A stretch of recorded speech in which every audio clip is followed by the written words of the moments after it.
Ever wonder what happened to those iconic Wild West towns after the gold ran out? We're not talking about your typical dusty ghost towns. We're diving into the forgotten boomtowns that once pulsed with life, only to vanish into the annals of history. Discover the surprising reasons behind their meteoric rise and mysterious decline.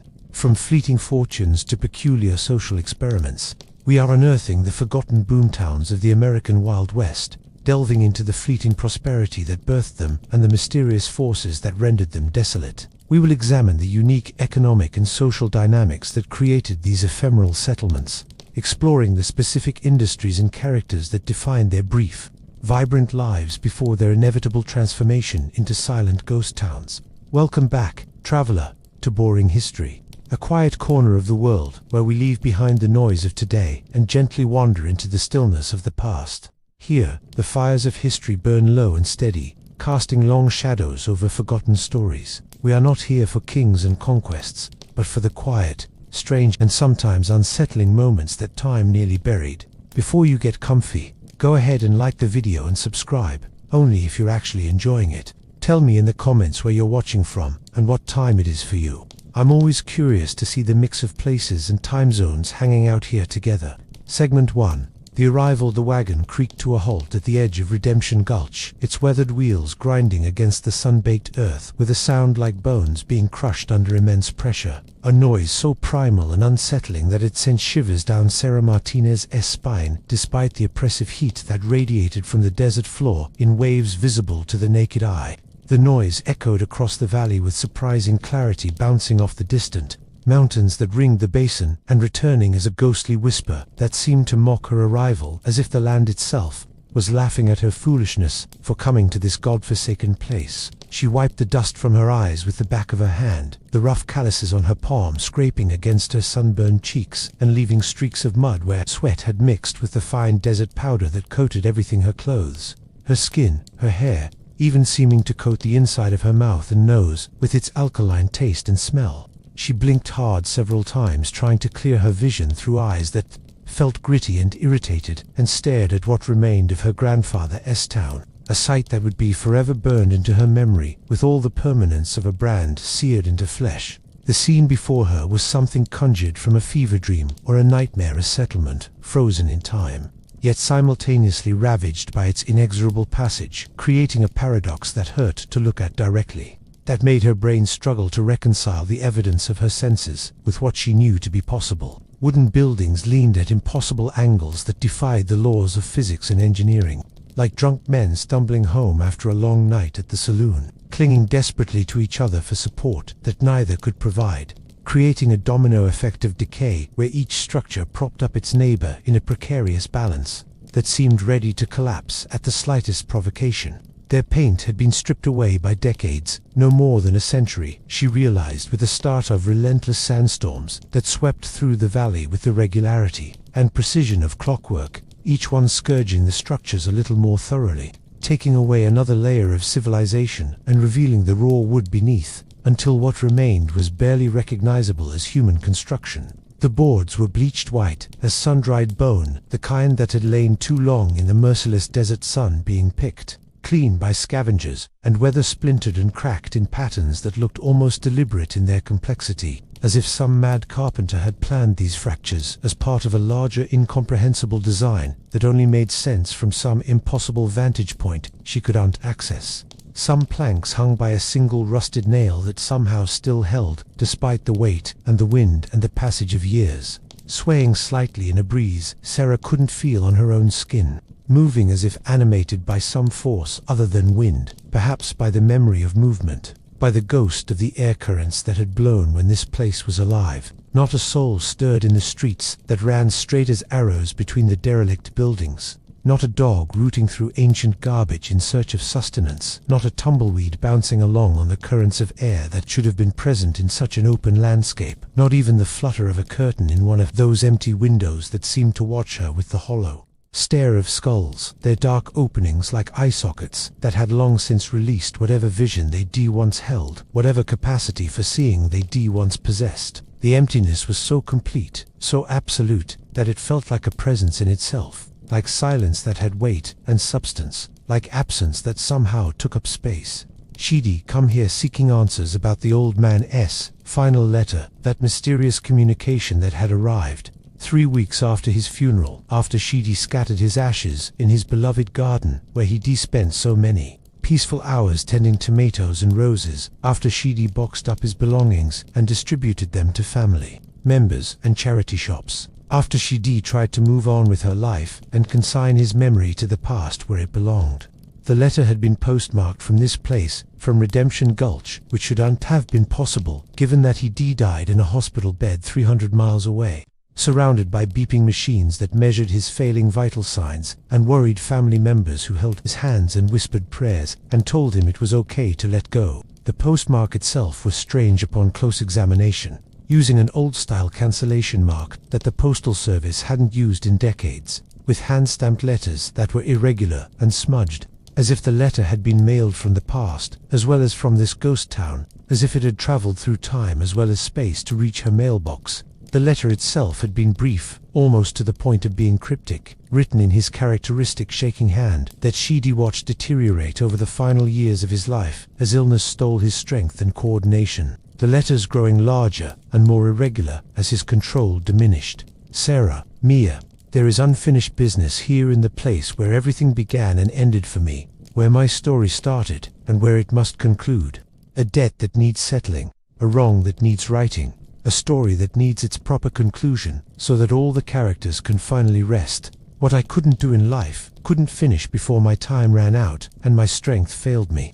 Perhaps you can do for me now that I've passed beyond the veil that separates the living from the dead. The truth is in the store. The one I used to tell you stories about when you were small and sat on my knee, behind the loose board in the back room where I hid my most precious things. Forgive me for what I've left you for the burden I am placing on your shoulders when you have your own life to live, but there is no one else I can trust with this task, no one else who will understand. Sheedy thought it the rambling of a dying man's guilt at first, the confused memories and unfulfilled obligations of someone whose mind had been touched by Alzheimer's or dementia before the cancer had finally claimed his body, his neurons misfiring and creating false urgencies about things that had happened decades ago, or perhaps had never happened at all.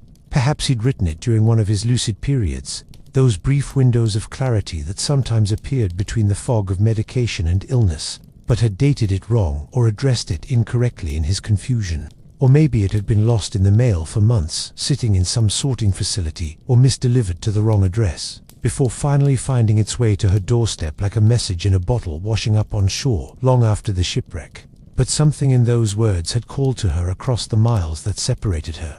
Comfortable life in the city with its traffic and noise and crowds, and all the insulation from nature and reality, that urban living provided from this desolate place that time seemed to have forgotten. It was a compulsion she could unname or resist, could unrationalize or dismiss, pulling her with the inexorable force of gravity toward a center she could unsee but could feel with every fiber of her being, a magnetic pull that had grown stronger with each passing day, until she finally packed her bags and pointed her wagon west into the desert.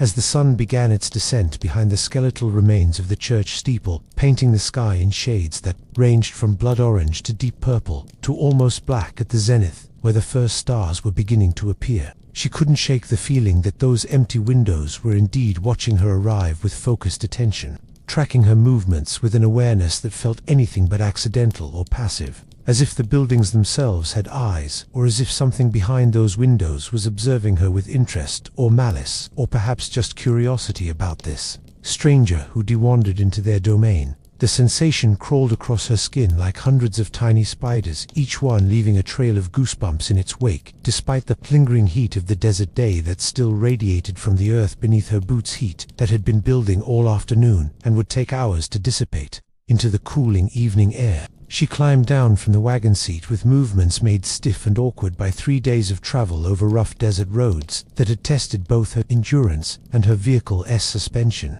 jolting over ruts and rocks that modern highways had eliminated from the travel experience, and her boots sank slightly into the fine dust that covered everything, like a funeral shroud powder, so fine it might have been ground from bone or ash, coating the streets and sidewalks with a layer of gray that absorbed sound and seemed to absorb hope and vitality, as well as if the very earth here was dead and wanted to pull everything down into death with it. The main street stretched before her for perhaps a quarter-mile, maybe less. The stance was genuinely hard to judge here in the desert, where the heat haze made everything shimmer and shift, where perspective seemed unreliable and measurements uncertain, where things that looked close might be far and vice versa.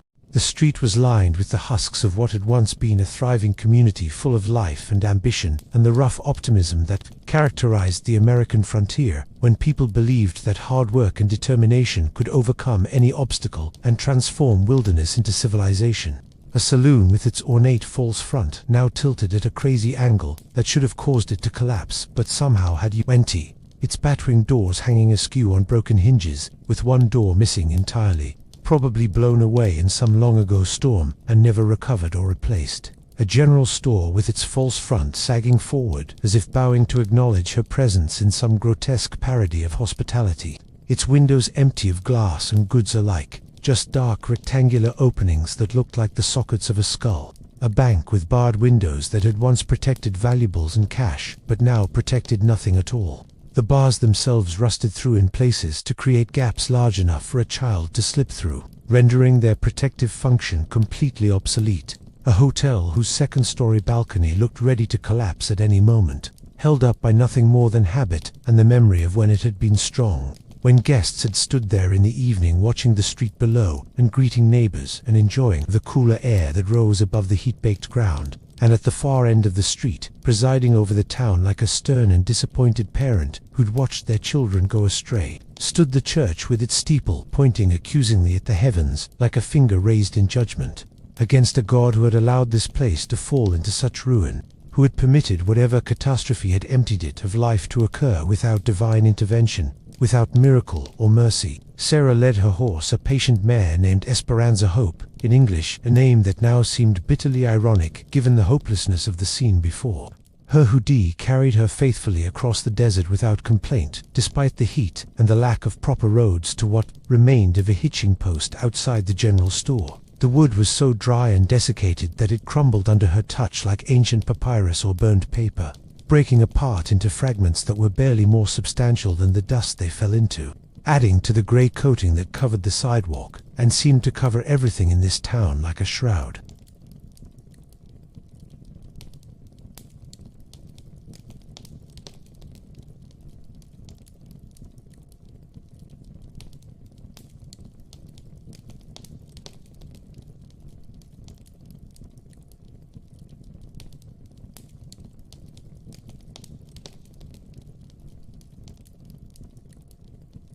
She'd packed water in multiple canteens because the desert was unforgiving to those who underestimated their needs, food that wouldn't spoil in the heat.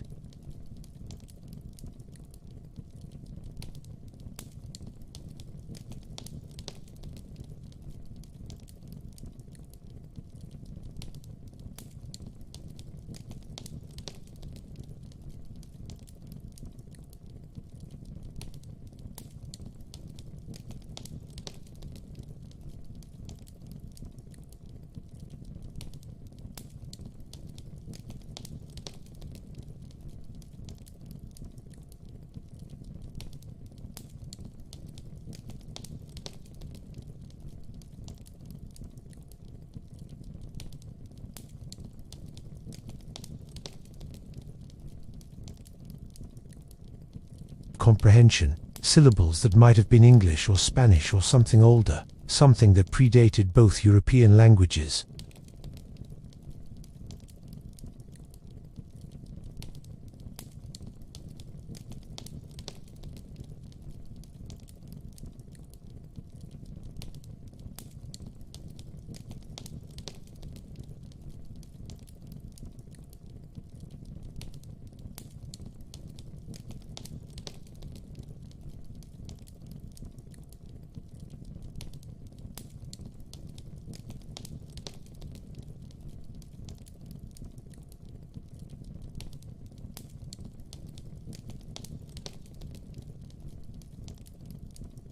But as she stood there in the dying light of day, looking at the town that had clearly been dead for decades, if not longer,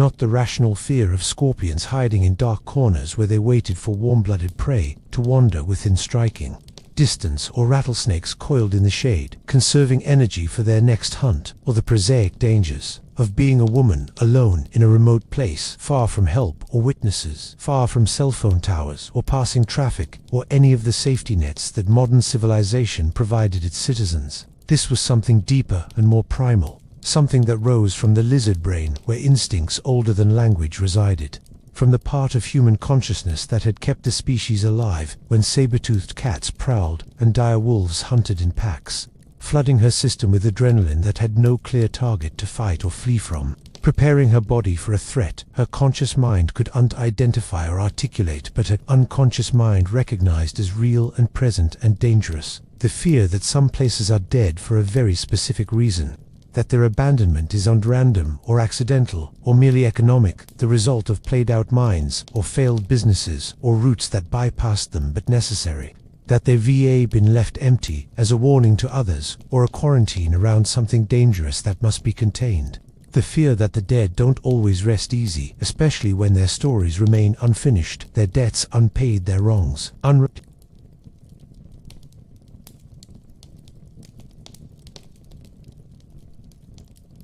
the fear that she'd just crossed a threshold she couldn't recross, entering a space where the normal rules of reality no longer applied, with their usual reliability where the boundary between past and present, between living and dead, between possible and impossible, had worn dangerously thin through the action of time and tragedy, eroded until it was permeable in ways that allowed things to slip through, to bleed from one state into another, to manifest in ways that violated everything she thought she knew about how the world worked. As the last light faded from the sky and the first stars began to appear overhead in their multitudes, hard and bright and indifferent to the small human drama playing out below them, ancient light from ancient fires burning in the void, Sarah felt the weight of the town's emptiness pressing down on her like a physical force, like atmospheric pressure at the bottom of the ocean, and she wondered for the first time if coming here had been a terrible mistake. If her grandfather's letter had been not a call for help, but a warning to stay away, a message she'd misinterpreted in her grief and her desire to honor his memory, one final time to do this last thing for the man who'd raised her when her own parents had failed, who'd taught her to be strong and independent and never to leave a task unfinished. Segment 2. The first night, Sarah made camp in what used to be the general store, choosing it for its relatively intact roof, which offered better protection than most of the other buildings she de-surveyed during her initial exploration of the ghost town. Protection not just from the elements, but from the psychological vulnerability of sleeping under the open sky in this place that felt somehow watchful and aware. The floorboards groaned under her weight as she moved through the space with careful, deliberate steps, testing each board before putting her full weight on it to avoid breaking through rotten sections, protesting each footfall with sounds that were almost words, almost sentences formed in some wooden language she couldn't quite decipher, as if the building itself was trying to communicate something she couldn't quite understand, some warning or welcome or testimony that existed just beyond the threshold of human comprehension. The groans varied in pitch and tone depending on where she stepped and how much weight she put on each foot, creating a discordant symphony that would have been musical if it hadn't been so unsettling. Each board contributing its own note to a composition that seemed designed specifically to keep her on edge, to prevent her from relaxing into any false sense of safety or security in this place that clearly didn't want her here, or perhaps wanted her here too much, for the wrong reasons. Dust lay thick on every surface in the store, like a blanket that had been carefully draped over everything by the slow passage of years, measuring perhaps a quarter inch in some places where air currents deposited rather than removed it, more in corners and protected areas where circulation couldn't reach, and the powder accumulated, undisturbed year after year after year, a testament to decades perhaps, the full century plus since the town had died of abandonment, during which no human hand had touched these surfaces or disturbed these carefully balanced ecosystems of decay and entropy. Ancient goods still lined the shelves as if waiting patiently for customers who would never come, who had died generations ago. Merchandise that had outlasted the people who destocked it with such hope, and the community that had needed it to survive in this harsh environment. Cans of food so rusted that the labels had long since deteriorated into illegibility or fallen off entirely, and the metal itself had oxidized to the point where she couldn't distinguish beans from peaches or corn from tomatoes by looking at them. The shapes and sizes giving no reliable clue to the original contents, which were probably toxic by now anyway, if they had. UN completely desiccated or turned to powder. Bolts of fabric that had rotted from the inside out, where moisture from rare desert rains and insects seeking shelter had done their slow, destructive work until the cloth was more holes than substance. A lace of decay with patterns still faintly visible on what remained like ghosts of the dresses and shirts and curtains. They'd been meant to become in the hands of seamstresses, who were now long dead themselves, their bones dust if they were buried, or scattered if they'd been lost in the desert. Jars of preserves whose contents had undergone some alchemical transformation over the decades, until they resembled black sludge that looked organic and vaguely malevolent, as if it might start moving on its own if she watched long enough, or turned her back.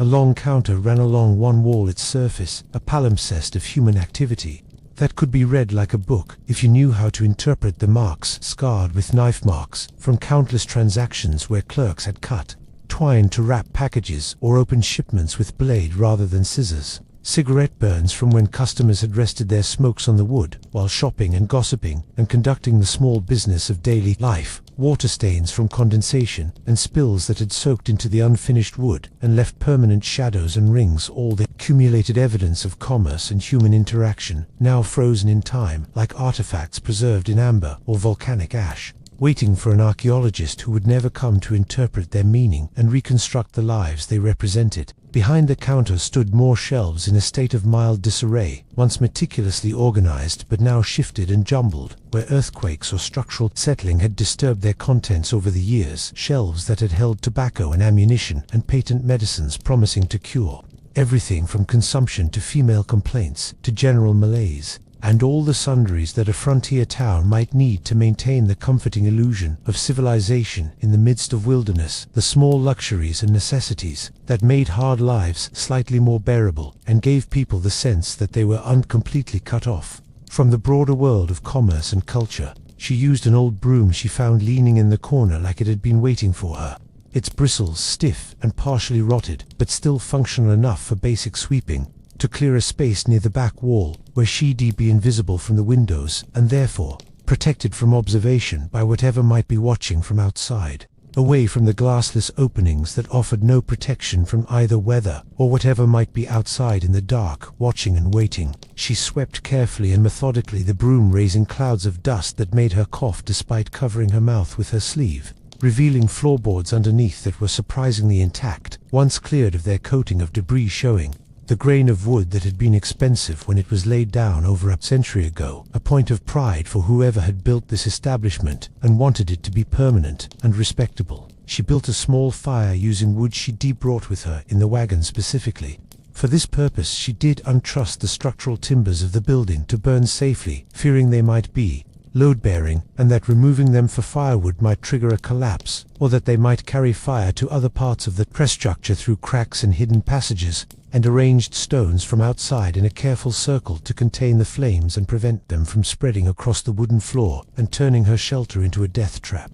The wood caught quickly when she held a match to the carefully arranged kindling, the dry desert air and her experience with fire building combining to create immediate results, and soon a warm glow pushed back the gathering darkness that seemed almost tangible here, as if night in this place had actual weight and substance, rather than being simply the absence of light, as if it pressed against the firelight with deliberate intent, like it wanted to extinguish this small defiant flame in its domain. The flames danced and flickered in the slight air currents that moved through the building, casting moving shadows that turned the interior of the store into a shifting landscape of light and dark, making the old merchandise on the shelves seem to move and shift when it was just shadow play and tricks of perception, creating the illusion of activity and life where none existed except for Sarah herself and the fire and whatever invisible thing might be. Watching from the corners the light couldn't quite reach, she'd just started to relax her vigilance a bit, to think that perhaps this wouldn't be so bad after all, despite her earlier apprehension that she'd spend a night sleeping rough in an old building, something she'd done before during camping trips and backpacking. Expeditions in the mountains find whatever her grandfather had hidden in the morning, when she had better light and fresh energy to search by, and be back in civilization by tomorrow evening, with a story to tell and an explanation for his final cryptic letter that would allow her to finally lay his memory to rest completely and move forward with her own life unburdened by this last obligation. When she heard it with absolute clarity that precluded any possibility of misinterpretation, the distinct, unmistakable sound of a piano playing somewhere in town, close enough that she could hear individual notes clearly and distinguish the melody being performed, but far enough that she couldn't pinpoint the exact source or direction without going outside a gate. Against it, kills assortions at that sokaselskast and excessive focus without, and the card. It's begin as sits at with exact with exact in with to out at it with how squared when tata with where was at a pack about where but how but that put too fast or half got how got that look a cool up path bones disgusted through episodes with sports so the roots because was that is to dismiss okay,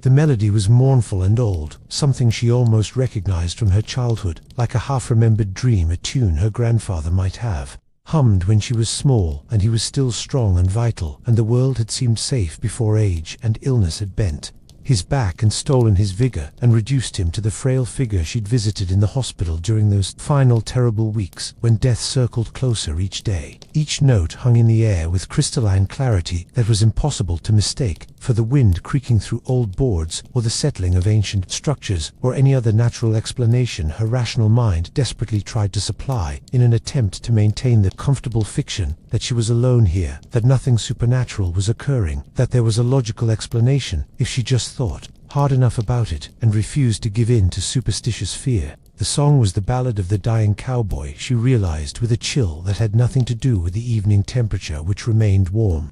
Despite the sun's departure, a melancholy piece about a young man far from home who dies on the trail and asks his companions to bury him where he falls, with his boots on, and tell his mother he thought of her at the end. A song she hadn't heard in 20 years, or maybe more, not since her grandfather had played it on his ancient phonograph. The one with the hand crank and the brass horn that he'd inherited from his own grandfather, who'd supposedly brought it west in a covered wagon during the original pioneer days. Her heart hammered in her chest like it was trying to escape her ribcage through sheer force of will, making her whole body pulse with each beat, her pulse visible in her wrists and throat if anyone had been there to see it. Adrenaline flooding her system in a primal response and preparing her for fight or flight, even though there was nothing visible to fight and nowhere to flee to that would be safer than where she already was. Sarah grabbed her grandfather's revolver from her pack, where she'd carefully wrapped it in a cloth to protect it from the dust and road vibration during the journey, a Colt .45 Peacemaker he'd given her when she turned 18, along with patient lessons in its proper use and care, teaching her to shoot tin cans off fence posts on lazy summer afternoons when the world had seemed simple and safe, and the worst dangers were sunburn and mosquito bites rather than supernatural manifestations in ghost towns.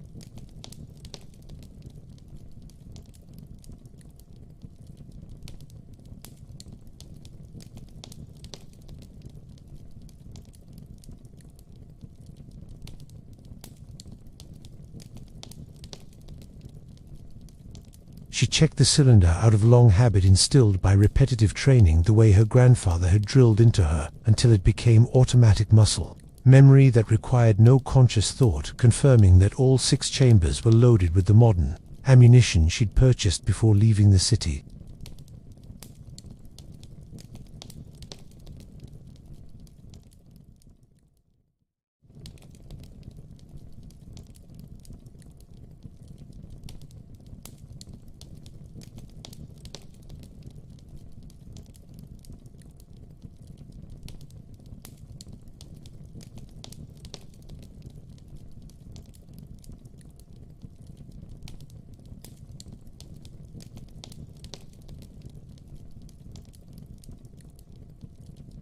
She stepped outside into the moonlight, which had risen while she was setting up her camp and now hung huge and bright in the eastern sky. painting everything in shades of silver and shadow and transforming the ghost town into something even more unreal than it had been in the harsh, uncompromising light of day, turning familiar angles strange and making distances uncertain and transforming the whole landscape into something that might have been a stage set or a fever dream rather than a real place where real people had once lived and worked and loved and died.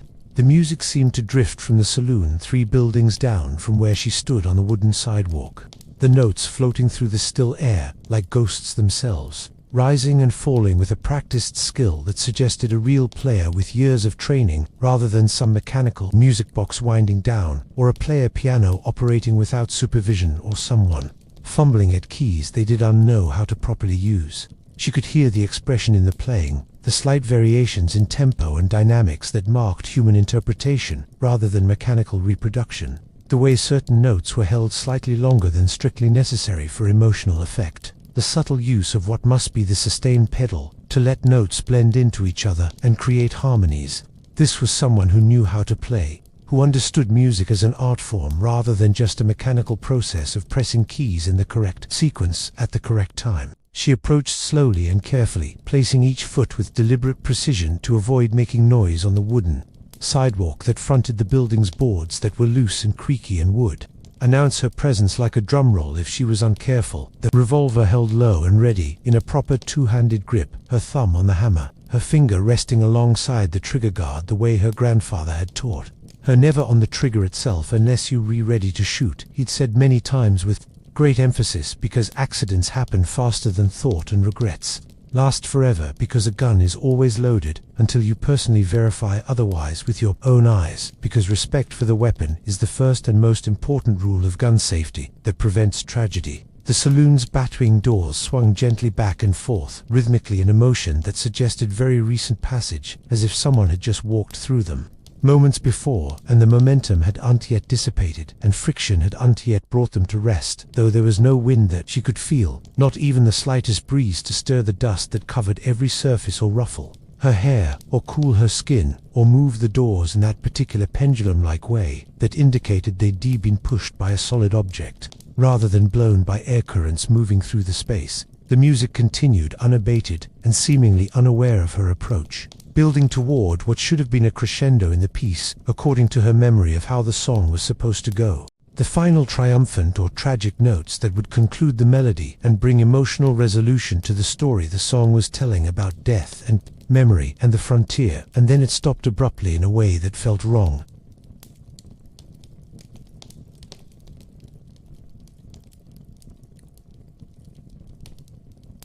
The needle of a phonograph record with destructive force, or simply decided to stop without bothering with proper musical conclusion, creating a silence that was more shocking and disturbing than the music had been, because it violated expectation and left things unresolved.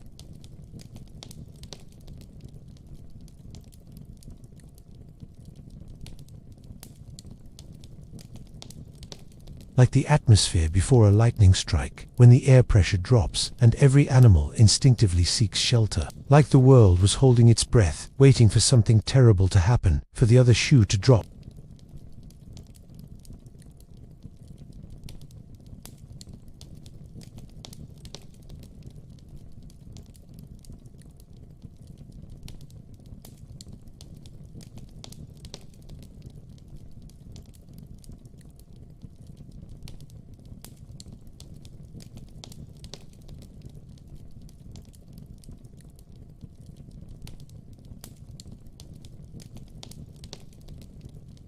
Inside the saloon, illuminated by moonlight streaming through broken windows in bars and shafts that looked almost solid, as if they were architectural features rather than merely the absence of obstruction between the moon outside and the floor inside, a piano sat in the far corner of the room, exactly where she would have expected it to be.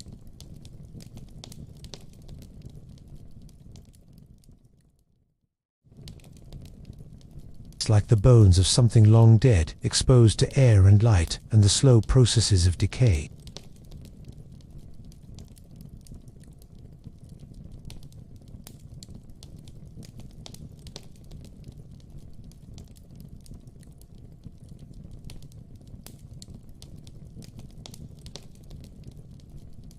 Every key was covered in a thick layer of dust that appeared completely undisturbed to her careful examination. Each one coated uniformly with the grey powder that covered everything in this town like a shroud or a blanket. There were no finger marks, no clean spots where flesh had pressed against ivory and displaced the accumulated debris of years, no trails in the dust showing the movement of hands across the keyboard from low notes to high, or vice versa. Nothing whatsoever to suggest that anyone or anything had touched those keys in years, let alone just moments ago, when she clearly and unmistakably heard them being played, with skill and feeling and human interpretation and emotional nuance. Sarah approached the piano slowly, with her gun still ready, each step deliberate and careful, and considered, though she didn't know what she'd shoot at, if something appeared, or how bullets could stop music that seemed to come from nowhere and everywhere simultaneously, from some dimension adjacent to normal reality, and reached out with her free hand to press one of the middle keys, choosing middle C, because it was the most familiar note to anyone who'd ever had even basic piano instruction, the home base from which all other notes were measured, and to which they eventually returned. The note that rang out was sour and slightly flat, out of tune after years or decades of temperature changes and humidity fluctuations and simple neglect. After a century without a piano tuner to adjust the tension of the strings and compensate for the slow, inevitable changes. That time in physics reeked on all musical instruments left to their own devices, but it was unmistakably the sound of a functioning piano, a real mechanical instrument producing real sound through the real physical process of felt-covered hammer striking metal string, vibrations traveling through air as compression, waves to her ear where they were converted to neural signals her brain interpreted as the experience of sound. She pressed another key, then another, creating a discordant melody that sounded wrong and off and disturbing in the dead saloon, wrong in this dead town, creating a soundtrack for a nightmare. Each note slightly off-pitch in a different way and to a different degree, the cumulative effect being dissonant and unsettling rather than harmonious or pleasant. The dust remained unbroken beneath her fingers every time she pressed down each key she touched, leaving a clean mark in the grey powder, a perfect record of her touch, a negative space where her flesh had displaced the accumulated debris of decades and revealed the yellowed ivory beneath. But when she looked carefully at the other keys arrayed before her, the ones she hadn't touched, the ones that must have been played to produce the elaborate and technically difficult melody she'd heard just minutes ago, a melody that had required both hands working in coordination and considerable skill and practice to execute properly, they remained perfectly coated with their dust undisturbed and unmarked, as if the earlier music had been produced without any physical contact at all, by hands that could press keys without moving them or displacing the dust that covered them, or by a player who existed in some other dimension or state of being where physical laws didn't apply in the usual way.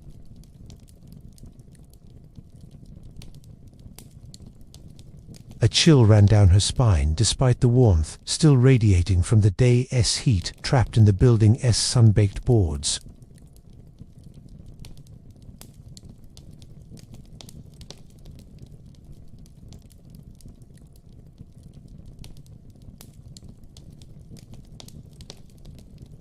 The same reflex that had kept her ancestors alive when predators stalked them in the dark with fangs and claws.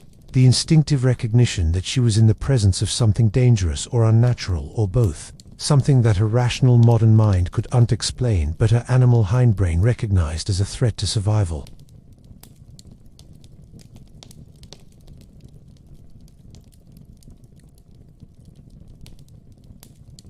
Behind the overturned tables and broken chairs that littered the floor in configurations, suggesting some long ago violence or chaos, or perhaps just the slow collapse that came with abandonment. Beneath the long bar where bottles still stood in neat rows, even though their contents had long since evaporated or leaked away through imperceptible cracks in the glass, their surfaces now coated with the same dust that covered everything else in this tomb of a town. Their labels faded beyond recognition by the sun that streamed through the windows during the day. Nothing moved that she could see with her eyes darting from shadow to shadow looking for threats.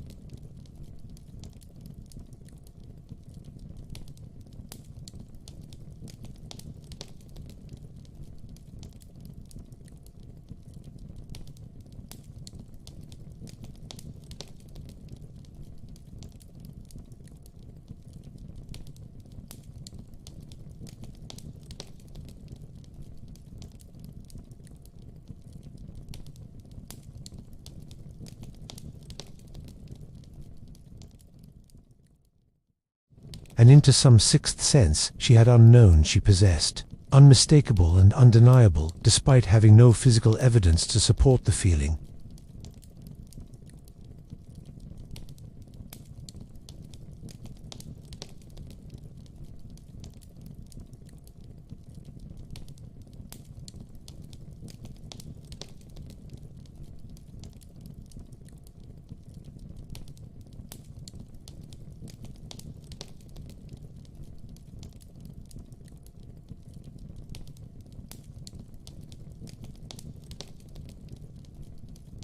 It was awake now and aware of her presence with focused attention.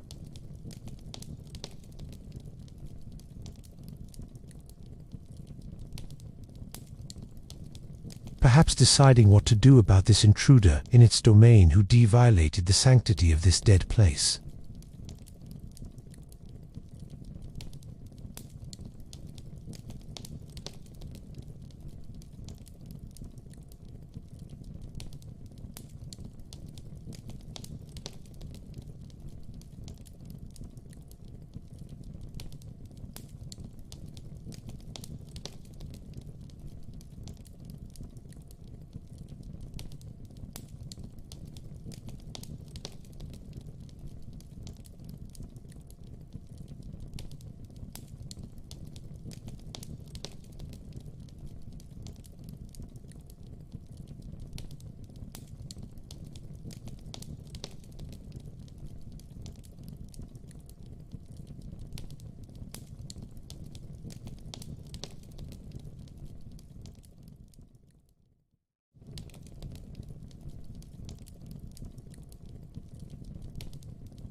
Imagining movement in every shadow that shifted as her fire burned down to embers, and the moon tracked its slow arc across the sky outside the broken windows. She dozed in fitful starts and stops, never quite achieving the deep restorative sleep her body craved after the physical demands of the journey, always remaining at that uncomfortable threshold of consciousness where dreams blend seamlessly with reality, and you could unquite tell what is real memory and what is nightmare imagination, where the boundary between waking and sleeping becomes permeable and unreliable.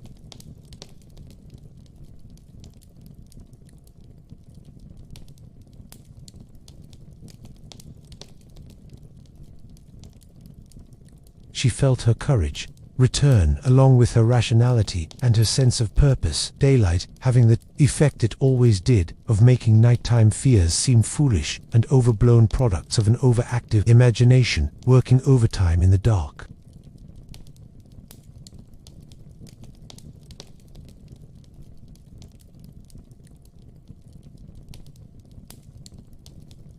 Leaving nothing but grey ash and a few pieces of charcoal, and began her search in earnest, with systematic thoroughness, running her hands methodically along the walls while her eyes scanned every surface, tapping on boards with her knuckles and listening intently for the telltale hollow sound that would indicate a hiding place or secret compartment, searching with the patient thoroughness her grandfather had taught her when they played hide-and-seek in his old house during her childhood visits, games that had seemed like simple fun at the time, but which she now recognized as training. Preparation for exactly this kind of task. The back room of the store had once served as storage, or perhaps living quarters for the proprietor who would have lived above or behind his business in the frontier tradition.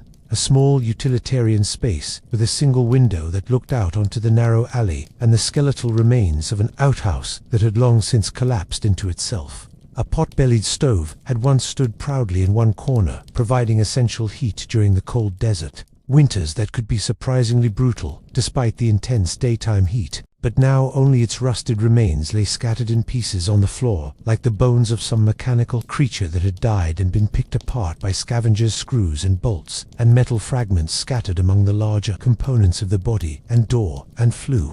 It took her nearly an hour of patient searching, methodically tapping and pushing and pulling at every board and fixture.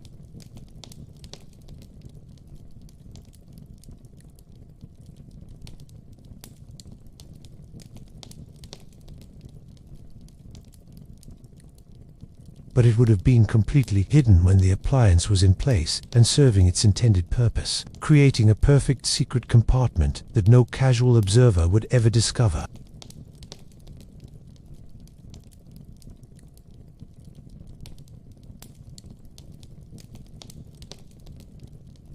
As if someone had accessed this hiding place frequently and recently, perhaps as recently as a few months ago, when her grandfather had made his final mysterious visit to this dead town for reasons she was only beginning to understand. Behind the board, carefully wrapped in oilcloth to protect it from moisture and insects and the other destructive forces that time deployed against paper and ink with patient inevitability, was her grandfather's journal, exactly where his letter had promised it would be, waiting for her like a message from beyond the grave. The leather cover was worn smooth by decades of handling, darkened in places where oils from human skin had soaked into the hide and created permanent stains. The pages yellowed and brittle with age, but miraculously intact, considering their vintage. The binding still solid despite the many years that had passed since it was first sewn together. She carried the precious volume carefully to the window, where the morning light was best and brightest, settled herself on the floor with her back against the wall, and began to read with growing fascination and horror, turning the fragile pages with extreme care to avoid damaging the delicate paper. And with each entry she read, she felt herself being pulled deeper into the past, into the world as her grandfather had experienced it as a young boy, and then revisited as an old man confronting the demons of his youth. The entries started decades ago. She did the mental calculation quickly and realized with a shock that they began in 1889, which made her grandfather, Jose, just a boy when he wrote them, 14 years old, according to the birth date she knew from family records. When he had been apprenticed to the town blacksmith, learning an essential trade in a mining community where tools needed constant repair and maintenance, and horses needed regular shoeing. The early entries spoke with touching enthusiasm of a prosperous community, despite the harsh desert environment that surrounded them on all sides. Of Saturday night dances in the saloon when the miners would wash off a week's accumulated dust and sweat, and put on their best clothes, and court the daughters of the shopkeepers and merchants. Of Sunday morning services in the church, where the preacher would thunder passionately against the sins of drinking and gambling and fornication, while half his congregation nursed pounding hangovers from the previous night's festivities and tried to stay awake through the sermon. Of families and friendships and rivalries, and all the ordinary human dramas of small-town life, who was courting whom and whether they'd demarry, who had gotten into a drunken fistfight over cards or a woman, or an insult whose cow had gotten loose and eaten someone's carefully tended vegetable garden. The small conflicts and joys that made up the texture of daily existence in any human community. Redemption Gulch had been built on silver. The journal explained in entries that showed a boy's natural fascination with geology and mining, and the romance of striking it rich. A productive vein discovered in the mountains nearby that had brought fortune seekers from across the territory and beyond. Men willing to risk everything, including their lives, for the chance at the kind of wealth that silver represented in an age when precious metals were the standard of value. For 10 years the town had thrived despite the isolation and the physical hardships, growing steadily from a rough mining camp of tents and temporary shacks into a proper settlement with permanent buildings constructed of wood and brick, and all the trappings of civilization that distinguished a town from a camp. Schools where children learned reading and arithmetic and moral lessons, churches where souls were supposedly tended even as bodies labored in dangerous conditions underground, a newspaper that printed local gossip and mining reports and reprinted stories from the great cities of the East Coast, making the frontier feel connected to the larger world and less isolated. But then the entries took a sudden dark turn that made Sarah's skin prickle as she read the increasingly agitated handwriting. The previously neat, boyish script deteriorating into something approaching panic as events accelerated toward catastrophe. July 1889. The tone shifted dramatically in the space of just a few entries, from optimistic and mundane to fearful and apocalyptic, from the normal concerns of a teenage boy to the profound dread of someone who sensed approaching doom but didn't know how to prevent it. Rumors had reached town through the usual frontier channels of communication: travelers passing through, freight wagons making deliveries, the occasional telegraph message when the lines were working properly about the Crane Gang, 5 notorious outlaws who'd been terrorizing settlements across 3 territories with seeming impunity, leaving bodies and burned buildings and traumatized survivors in their wake wherever they went, their growing reputation making them into almost legendary figures of evil. They were led by James Crane, a man whose very name was spoken in frightened whispers, whose reputation for cruelty was matched only by his reputation for cunning and intelligence, who seemed to be able to evade every posse sent after them and anticipate every trap set for them, as if he had supernatural assistance or just preternatural skill at reading situations and people. Word came that the gang was asking specific questions about Redemption Gulch through their network of informants and sympathizers. Questions about its silver production, and where the mine was located and how much ore had been extracted, and where it might be stored before being shipped to the mills for processing. Questions that suggested they were planning something specific, targeting the town for reasons that were entirely clear, since there were larger and richer settlements they could have chosen as victims. The townspeople held an emergency meeting, her grandfather wrote, in an entry that took up several pages and showed evidence of multiple revisions and additions, as if he'd come back to it repeatedly to add details as he remembered them or as their significance became clear. Gathering after dark on a Tuesday evening in this very general store where Sarah now sat, reading about events that had happened over a century ago. The men of fighting age, plus a few of the older boys, like Jose, who would soon be men themselves. They gathered in secrecy and spoke in hushed voices about what to do, whether to flee or to stand and defend what they'd built through years of backbreaking labor and sacrifice and hope.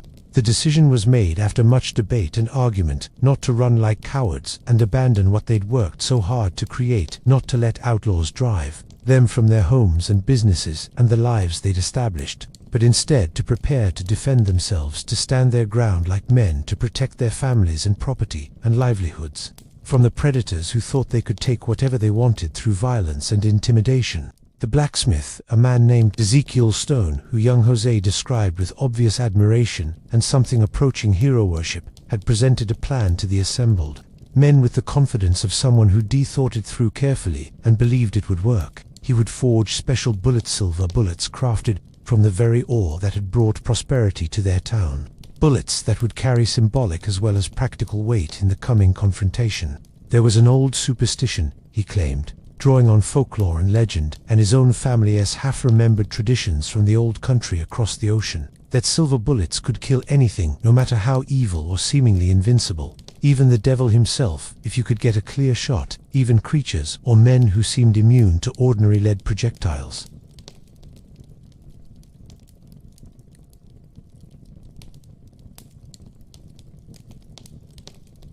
Would put an end to their reign of terror across the territories, would protect Redemption Gulch, and perhaps save other towns from suffering the same fate at their hands. Young Jose had helped at the forge with pride in being trusted with such important work. The journal revealed in entries that captured a boy's excitement at being included in serious adult business, pumping the great leather bellows to bring the coals to the white-hot intensity necessary to melt silver, or learning to read the color of the molten metal, to know when it was ready to be worked and poured into the waiting molds, watching with fascination as his master melted down carefully selected pieces of ore and poured the liquid metal into bullet molds with hands that remained steady despite the danger and the intense heat. They made 23 bullets in total over the course of 2 long days of intensive work, one for each man of fighting age in the town who would stand in the street when the Crane Gang arrived. And at Ezekiel Stoner's particular insistence, each bullet was carefully engraved with the initials of the man who would fire it from his weapon,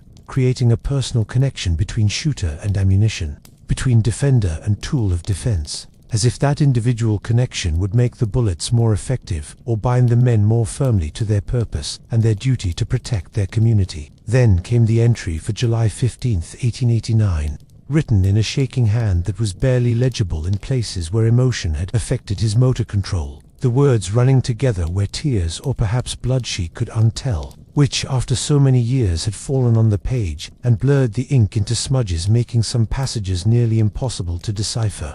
The Crane Gang had ridden into town at sunset, just as some had predicted they would, appearing almost as if summoned by the town's preparation and fear. 5 men mounted on unnaturally large black horses that seemed to perfectly matched to be natural animals. their faces hidden beneath wide-brimmed hats that cast shadows deeper and darker than the fading light should have created, shadows that seemed to have substance and weight. They'd made their demand clearly and without preamble, calling out in voices that carried unnaturally well in the still evening air, demanding the location of the silver cache, the legendary motherlode that rumor insisted existed somewhere in the area, the concentrated source of all the ore that had been extracted over the past decade, the accumulated wealth that could set them up for life if they could only find it and claim it and transport it away. The townspeople, armed with their specially prepared silver bullets and filled with the false courage that comes from being in a group and believing you're in the right and fighting for a just cause, had refused to answer the outlaws' demands, had stood their ground in the street with weapons ready, had prepared to defend what was theirs against these invaders who thought they could simply take whatever they wanted through intimidation and violence.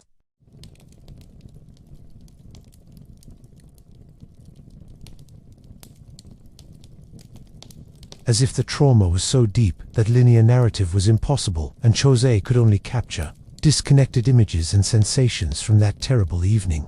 The townspeople had opened fire in a coordinated volley that had been practiced in secret during the previous days, and their silver bullets had found their marks with accuracy that suggested either excellent marksmanship or divine intervention, or simply the odds working in their favor, and all 5 members of the Crane gang had fallen from their horses and hit the dusty street, struck down by the special ammunition, apparently dead before their bodies stopped moving, their blood looking dark and strange in the dirt as it pooled around them. But then something impossible had happened according to Jose's terrified account, something that defied natural law and rational explanation, something that transformed what should have been a victory into the beginning of a nightmare. As the gunsmoke cleared slowly in the still air and the townspeople emerged cautiously from their defensive positions, approaching the bodies of the outlaws they believed they'd killed to verify that the threat was ended, the corpses had begun to smoke and writhe, as if they were burning from within despite there being no visible fire, as if some internal combustion was consuming them from the inside out. And then, one by one in rapid succession, the townspeople themselves had started to fall where they stood, clutching desperately at their chests as if their hearts were being squeezed by invisible hands, gasping for air that their lungs couldn't seem to process, dropping dead in the street with no visible wounds on their bodies, no marks to explain their sudden deaths, no rational cause that could account for healthy men simply ceasing to live.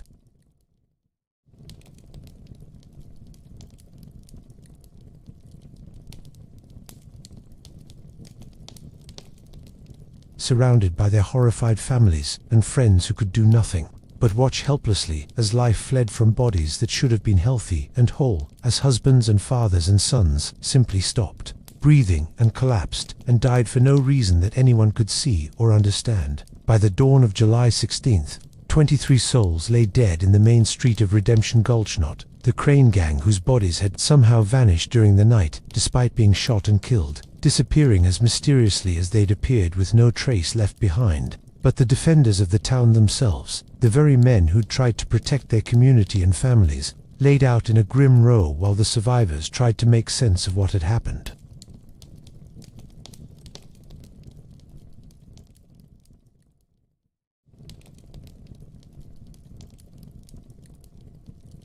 And telling him in no uncertain terms to stay there no matter what he heard, to remain hidden until everything was over, inadvertently saving his apprentice's life, but condemning him to witness the aftermath and carry the burden of survival.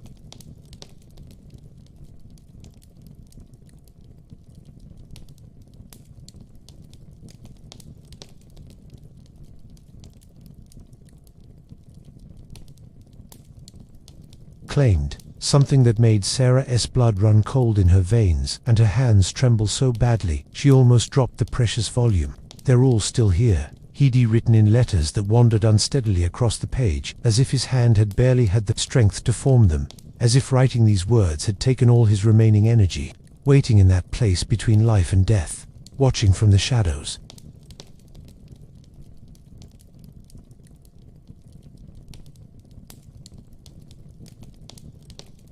And now, after all this time, I finally understand what I couldn't understand as a boy, what took me 7 decades to finally comprehend. I'm one of them to have been since the moment I witnessed what happened and failed to die with the others. The curse didn't end that terrible night in 1889. It's still going on. It's always been going on. It will go on forever, unless someone breaks the cycle. And Sarah Mia, if you're reading this, then I'm sorry from the bottom of my heart. I'm so sorry for what I'm asking of you, for the burden I'm placing on your young shoulders. But someone has to end it. Someone has to set them free from this eternal suffering they don't deserve. The answer is in the church, beneath the house of God where everything began. Find it. Finish what I couldn't finish. Don't let them suffer forever. Don't let me suffer forever, please. Segment 4. The photographs. The photographer's studio stood on the corner where Main Street intersected with what the faded and partially destroyed signs still identified as Prosperity Avenue, a name that now seemed bitterly and cruelly ironic, given the complete absence of prosperity or anything else remotely positive in this town of death and decay.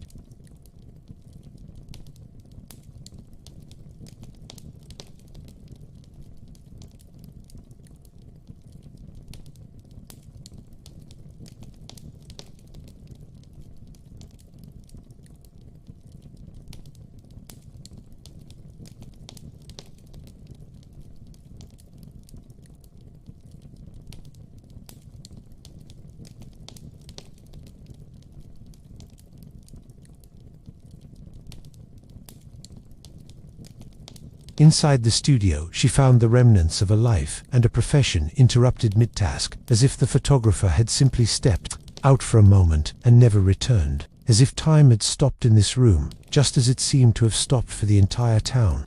The main room had clearly served as the actual photography studio, with a large window on the north side that would have provided the consistent natural light that photographers of that era needed for their exposures, light that was bright but not harsh, diffused but not dim. A camera still stood in place on its heavy wooden tripod in the corner, its brass fittings tarnished to a dull green by oxidation, but still intact and recognizable, its leather bellows surprisingly well preserved by the dry desert air that prevented mold and rot, looking as if it could still function if someone bothered to load it with film or plates.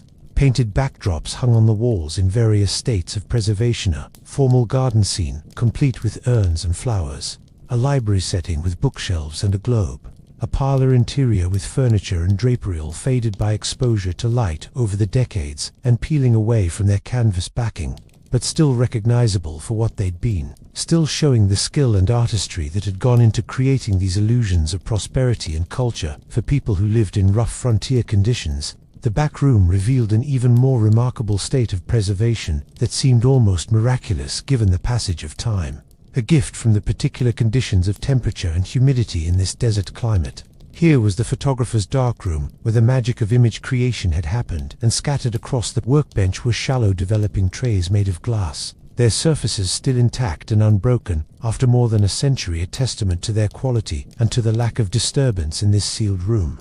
In these trays, protected from light by the boards over the windows and from air by the sealed nature of the room and preserved by the extremely dry desert climate that prevented evaporation, were glass plate negatives still suspended in their chemical baths, frozen in the exact state they'd been in when the photographer had last been here working. Sarah had read about such things during a college photography class, had learned about the old wet plate collodion process that photographers had used in the late 1800s before more modern techniques had been developed. Under exactly the right conditions of darkness and dryness and chemical stability, the plates could be preserved almost indefinitely in their baths, remaining viable for viewing or printing even after extreme lengths of time. She found a relatively clean cloth among the photographer's supplies and carefully lifted one of the plates from its tray, handling it by the edges to avoid damaging the delicate image surface.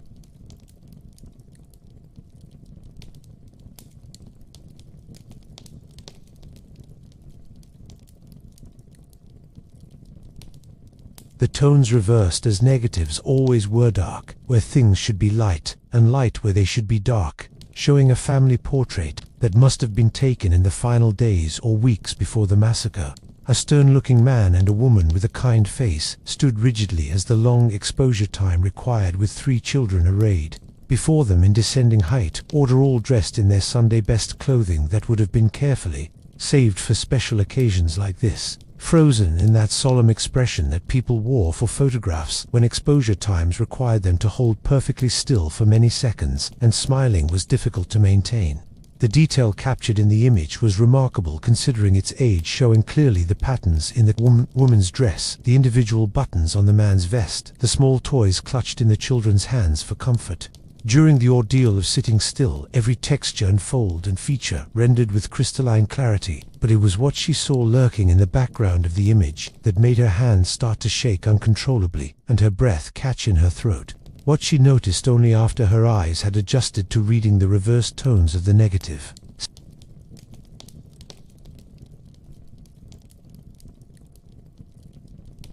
But unmistakably and undeniably present in the image were men dressed in long black dusters, their forms clearly visible despite being slightly out of focus. She could count them carefully, 5 distinct figures standing in a loose group, their faces lost in deep shadow beneath their wide-brimmed hats, even though the lighting in the studio should have illuminated them, but their presence absolutely undeniable to anyone who looked at the image with attention.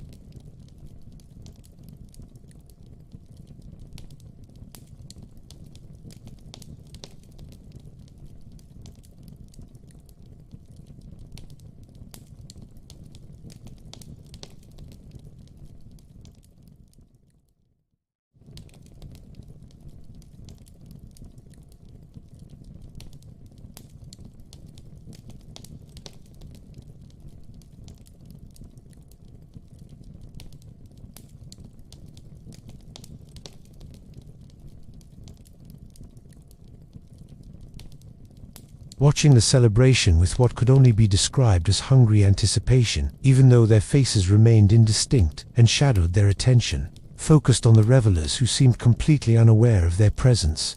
A third plate depicted a church service.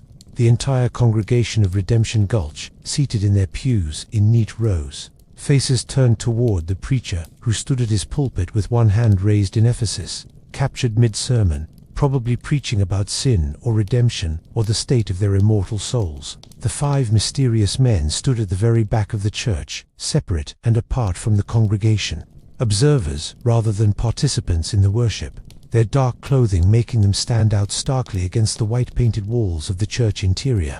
Sarah went methodically through every plate in the darkroom, perhaps 24 images in total, representing what must have been the photographer's final weeks or months of work, documenting the life of Redemption Gulch in what she now understood to be its final days before catastrophe struck and ended everything. In every single photograph without exception, somewhere in the frame, whether prominently or subtly placed in the background or at the edges of the composition, sometimes barely visible in corners or behind other subjects, other times positioned prominently in the center or foreground, were the 5 members of the Crane Gang, according to her grandfather's description of them. In none of the images did the photographed townspeople show any awareness or acknowledgement of their presence.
The whole community assembled together in what would be their last moment of collective innocence and joy.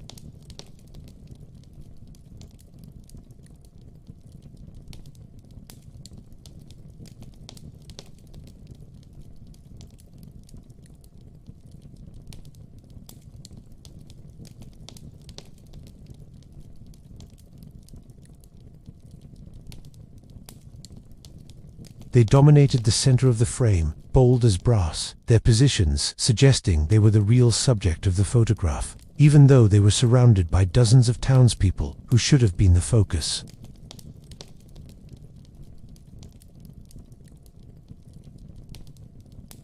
As if they cast shadows not from the sun above, but from some other darker source of antilight that traveled with them. What chilled Sarah to her very core was not just their central presence in this final photograph, but the realization that crystallized as she studied the image carefully. They had been here in Redemption Gulch for days at minimum.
He stood beside his camera, looking proud and professional.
Segment 5. The Blacksmith's Forge.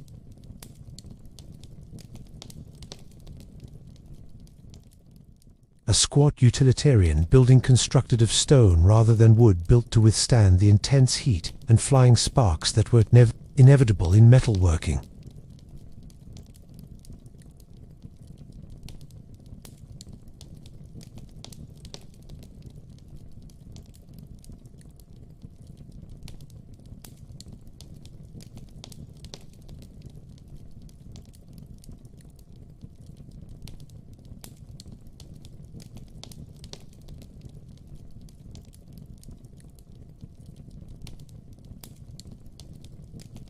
Where he helped create the very silver bullets that had somehow doomed the townspeople they were meant to protect. where he'd hidden while everyone he knew died in the street outside.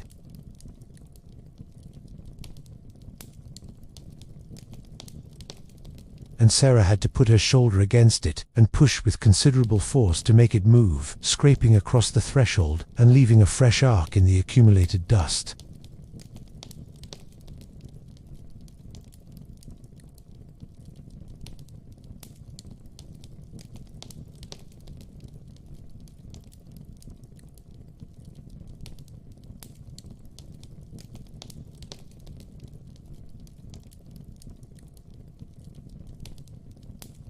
And direct intense heat, its mouth black with more than a century of accumulated soot that had baked into the stone itself. Leather bellows hung beside it on their mounting.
Sarah approached the anvil slowly, almost reverently, feeling the weight of history and tragedy pressing down on her, and ran her fingers gently over the horseshoe surface, feeling the texture of worked iron.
Her fingers closed around it and lifted it, free a bullet, tarnished black with age and oxidation.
ES for Ezekiel Stone, the master blacksmith. Mr. for Miguel Rodriguez. JW for John Wright. TB for Thomas Brennan. Names that represented real people who'd lived and worked and died here, now reduced to initials on tarnished metal.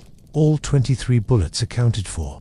All apparently unfired based on the lack of deformation or damage, all still bearing their careful engravings. Sarah sat heavily on the floor of the forge, the bullet spread before her, her mind racing to make sense of evidence that seemed to contradict everything she thought she understood about what had happened during the massacre.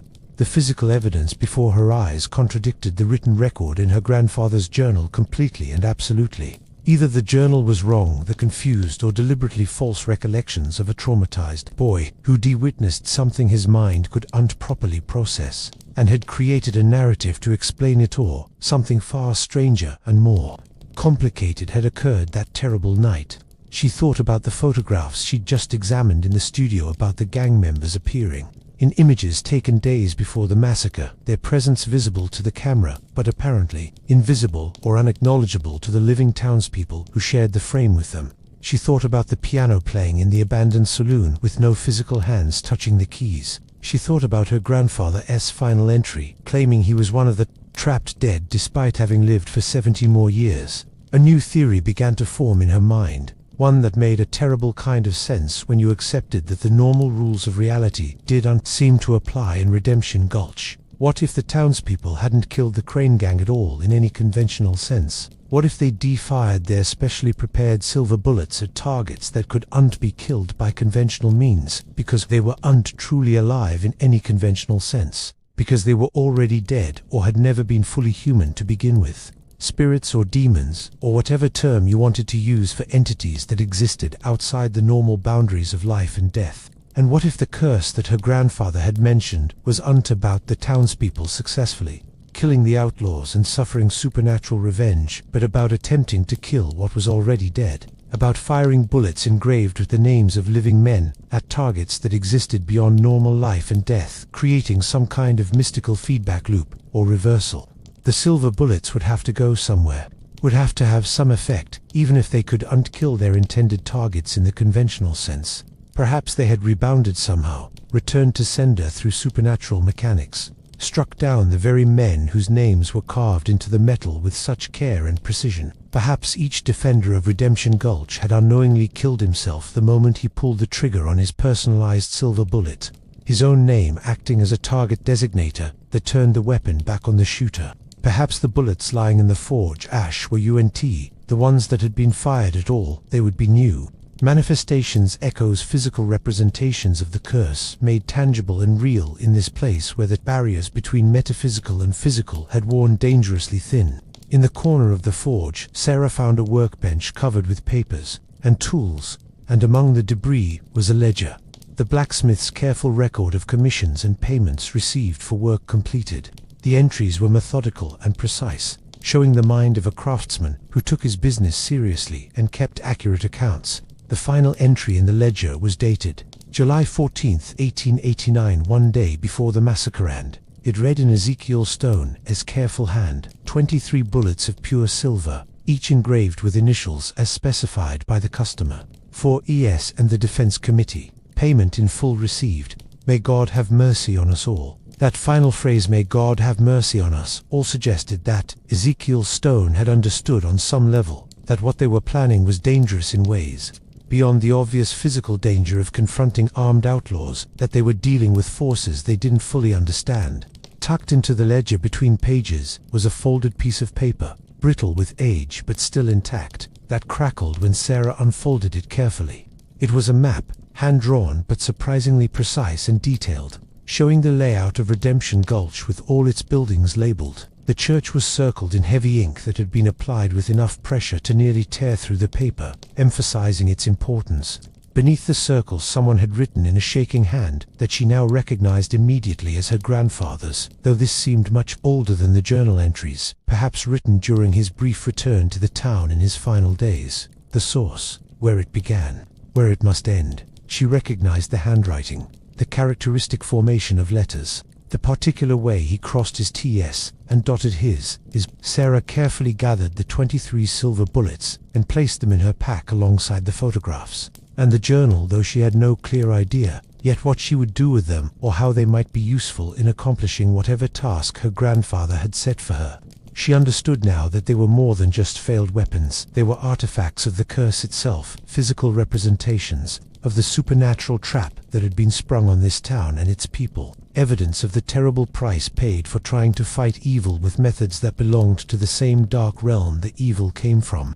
As she turned to leave the forge and continue her investigation toward the church that seemed to be at the center of everything, she could have sworn she heard the whisper of bellows, the hiss of water being dripped onto hot metal to test its temperature, the distinctive ring of hammer striking anvil in the rhythm of productive work. But when she spun around to look, the forge was as still and silent and dead as it had been when she'd entered. The tools hanging motionless on their racks, the bellows collapsed and unmoving, the anvil cold and waiting. Only the unfinished horseshoe remained as evidence that work had once been done here, that human hands had once shaped metal with skill and purpose in this space, that life and craft and hope had once existed. In this place that was now nothing but a tomb for memories and regrets, and the restless dead who couldn't find peace. Segment 6. The church confession. The church's interior was remarkably intact compared to the other buildings in Redemption Gulch, as if faith itself had provided some mysterious protection against the ravages of time and weather and the slow, inevitable decay that had claimed everything else in this forsaken place, or perhaps as if whatever supernatural forces governed this town had deliberately preserved it for reasons Sarah was only beginning to understand. The afternoon sun streamed through broken windows that had long since lost their glass, sending beams of dusty light through the nave like golden pillars supporting an invisible ceiling, illuminating floating particles that danced in the air currents like tiny spirits themselves. Wooden pews still stood in their original neat rows on either side of a central aisle, though many had cracked and splintered with age, their surfaces weathered, but still recognizably the benches where generations of townspeople had sat for Sunday services and special occasions. The altar at the front of the church remained draped in cloths so rotted by time and exposure that it was barely more than gossamer threads, disintegrating even as she looked at it. And above it hung a simple wooden cross that had been tilted at an angle by the settling of the wall, but was still firmly affixed to the plaster, still pointing toward heaven, even if that heaven seemed to have abandoned this place. Sarah walked slowly down the center aisle with reverent, careful steps, her footsteps echoing in the hollow space with a sound that seemed magnified and transformed by the acoustics of the vaulted ceiling, each footfall announcing her presence to whatever might be listening in this place that felt simultaneously sacred and profaned. There was something peaceful about the church, despite everything she'd learned and experienced, despite the horror of the town's history and the supernatural presence that clearly permeated every structure, something that made her feel as though she'd entered neutral ground, where the normal rules of the haunted town held less sway, a demilitarized zone in the war between the living and the dead. Birds had nested in the rafters high above, and she could hear their soft cooing and the rustle of feathers as they moved about their business. The first genuinely living sounds she'd heard since arriving in Redemption Gulch, sounds that gave her hope that life could still exist here, even if only in small temporary forms. The confessional booth stood on the left side of the church, about halfway down the nave, a dark wooden structure with elaborate carvings of vines and crosses and religious symbols that must have been commissioned at considerable expense and transported here from some distant workshop where skilled craftsmen practiced their trade. It was divided into two distinct sections, as all confessionals were: the priest's chamber where absolution would be granted, and the penitent's booth where sins would be whispered through the decorative screen that separated confessor from priest, allowing anonymity and privacy while maintaining the connection necessary for the sacrament. Driven by a curiosity she didn't fully understand but felt compelled to follow, Sarah opened the door to the penitent's side and stepped inside the small enclosed space, pulling the door closed behind her and experiencing the claustrophobic darkness that would have surrounded those who came here seeking forgiveness. The space was cramped and close, designed deliberately to make the confessor feel the weight of their sins pressing down on them from all sides, to create physical discomfort that mirrored spiritual discomfort. A kneeling rail ran along the bottom of the booth, worn smooth by countless knees that had pressed against it over the years, and she could imagine countless townspeople kneeling in this exact spot, whispering their transgressions through the ornate screen that separated them from the priest seeking absolution for sins, both venial and mortal, unburdening their souls of guilt and shame and secret wickedness. As her eyes adjusted slowly to the dim light that filtered through cracks and gaps in the wooden structure, she noticed something carved into the wooden wall beside the screen where a penitent S-head would rest while speaking their confession. Letters cut deep into the wood with what must have been considerable force and desperate urgency. She traced them with her fingers, feeling the rough edges of the cuts, the depth of the gouges that had removed splinters and created permanent scars in the old wood. "Forgive me, for I knew." The handwriting, even in this crude carved form, was unmistakably her grandfather's. She recognized the distinctive way he formed certain letters, the slight flourish on the capital F, the particular angle of the K. This message had been left during his final visit to Redemption Gulch, just months ago, a confession carved in wood, because there was no living priest left to hear it spoken, a permanent record of guilt that would outlast the man who carved it. But what had he known? What sin required this permanent public acknowledgement, carved into the sacred space of confession? What terrible knowledge had he carried all these years that required this kind of penance? Sarah's eyes traveled down to the baseboard, where the wall met the floor, and she found more carving there, this time in a different hand entirely, cruder and more hurried in its execution. The letters uneven and roughly formed, as if whoever carved them had been working in haste, or fear, or both. "The silver lies beneath the house of God." Her heart began to race with the thrill of discovery and the dread of confirmation. This was the answer she'd been seeking without fully knowing the question. The confirmation of what she'd begun to suspect from reading the journal and examining the evidence scattered throughout the town. The treasure the Crane gang had sought with such single-minded determination. The motherlode of silver that had brought death and damnation to this entire community. The source of all the wealth and all the corruption, and ultimately all the suffering that had befallen Redemption Gulch. It was here, hidden under the church itself, literally beneath the house of God, in some kind of blasphemous inversion of values, where the most sacred space concealed the most cursed treasure. But if the townspeople had known its location all along, if they'd been sitting on top of it every Sunday while they prayed and sang hymns and listened to sermons about righteousness, why had they refused to reveal it when the Crane gang demanded it? Why had they chosen death over disclosure, martyrdom over cooperation? She thought about the photographs again, about the gang members walking invisibly among the townspeople for days or weeks before the confrontation, present but unacknowledged, there but not seen. Perhaps they hadn't been invisible at all in the literal sense. Perhaps the townspeople had seen them perfectly well, but couldn't speak about them, couldn't acknowledge their presence, couldn't give voice to the danger that walked among them, trapped in some supernatural bind that prevented them from naming what they knew to be true. And when the gang had finally revealed themselves openly, when the question had been asked directly and demanded an answer, "Where is the silver?" perhaps the townspeople found themselves unable to answer, not out of courage or loyalty or community solidarity, but because some force prevented them from speaking the truth they knew, from betraying the secret, even to save their own lives. The curse wasn't just about silver bullets and dead outlaws returning as vengeful spirits. It was deeper and more insidious than that. It was about enforced silence, about knowing truth but being unable to speak it, about carrying knowledge that became a burden too heavy to bear and a secret too dangerous to reveal. Her grandfather had known something, the carving proclaimed. He'd carried that knowledge for 70 years like a stone in his heart, and that knowledge had somehow made him one of the dead, even while his body continued to live and breathe and walk through the world. Sarah left the confessional and moved to the altar at the front of the church, examining it more closely in the fading afternoon light that slanted through the broken windows in golden bars. The floorboards here were different from those in the rest of the church. She noticed it immediately once she started looking carefully, her eyes now trained to spot inconsistencies and hidden things. These boards were newer in some indefinable way, or at least less weathered, as if they'd been replaced or repaired at some point after the original construction, or perhaps they'd been protected from wear by the altar that stood over them. She knelt on the floor and ran her hands carefully over the boards, feeling for any irregularity, any sign of disturbance, any clue that would confirm what she now suspected. Near the front leg of the altar she found what she was looking for, a board that was slightly raised compared to its neighbors. one edge not quite flush with the others, creating a gap of perhaps a quarter inch that was just enough to get her fingers into if she tried. She worked her fingernails into the gap and pulled with steady, increasing pressure, feeling resistance at first and then sudden give as the board came loose.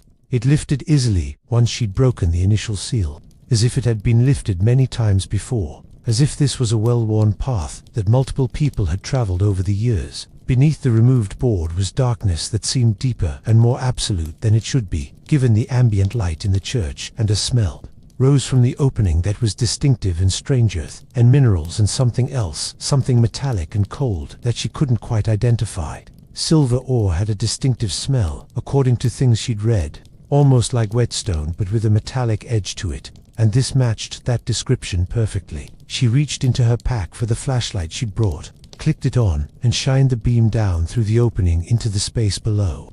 The light revealed a cavity beneath the church floor, perhaps 3 feet deep, and then the beginning of what was clearly a tunnel or passage. Roughly hewn walls that showed tool marks and manual excavation, disappearing into darkness beyond the reach of her light. This was old, far older than the church itself that had been built over it. This was original geology, natural cave structure, perhaps one of the many caverns that riddled this part of the desert where water had carved channels through limestone over millions of years. Or perhaps it was older than natural, created by people who'd been here long before the miners and settlers arrived with their dreams of wealth, sacred space that had been violated and desecrated by those who saw only monetary value in what should have been left untouched. Sarah sat back on her heels, her mind racing through the implications and trying to construct a coherent narrative from all the pieces of evidence she'd gathered. Everything was starting to fit together in a pattern that was both clear and terrifying. A picture that made horrible sense once you accepted that the supernatural was real and active in this place. The silver had been here first, in these caves beneath what would become the town. Long before white settlers arrived in the valley, someone, the Shoshone people most likely, based on the indigenous presence in the area that historical records documented, had discovered it and recognized it as something special, something sacred, something that should be honored and protected rather than extracted and sold. They'd performed ceremonies here, had incorporated this site into their spiritual practices, had understood on some deep level that this was unordinary metal but something charged with significance that transcended mere economics. Then the miners had come, driven by the same gold fever that had driven westward expansion across the entire continent, and they'd discovered the caves and the silver.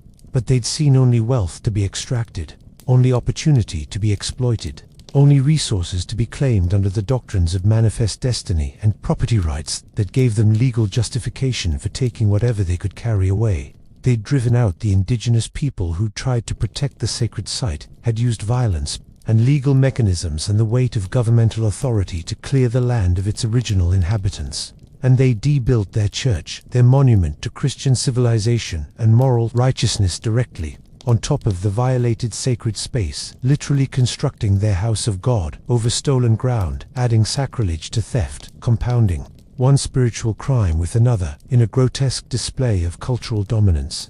The Shoshone elder's curse that her grandfather had mentioned in the journal wasn't arbitrary or random revenge. It was the natural consequence of profound violation, the inevitable result of taking what was never meant to be possessed, of desecrating what should have been sacred, of building prosperity on a foundation of theft and violence.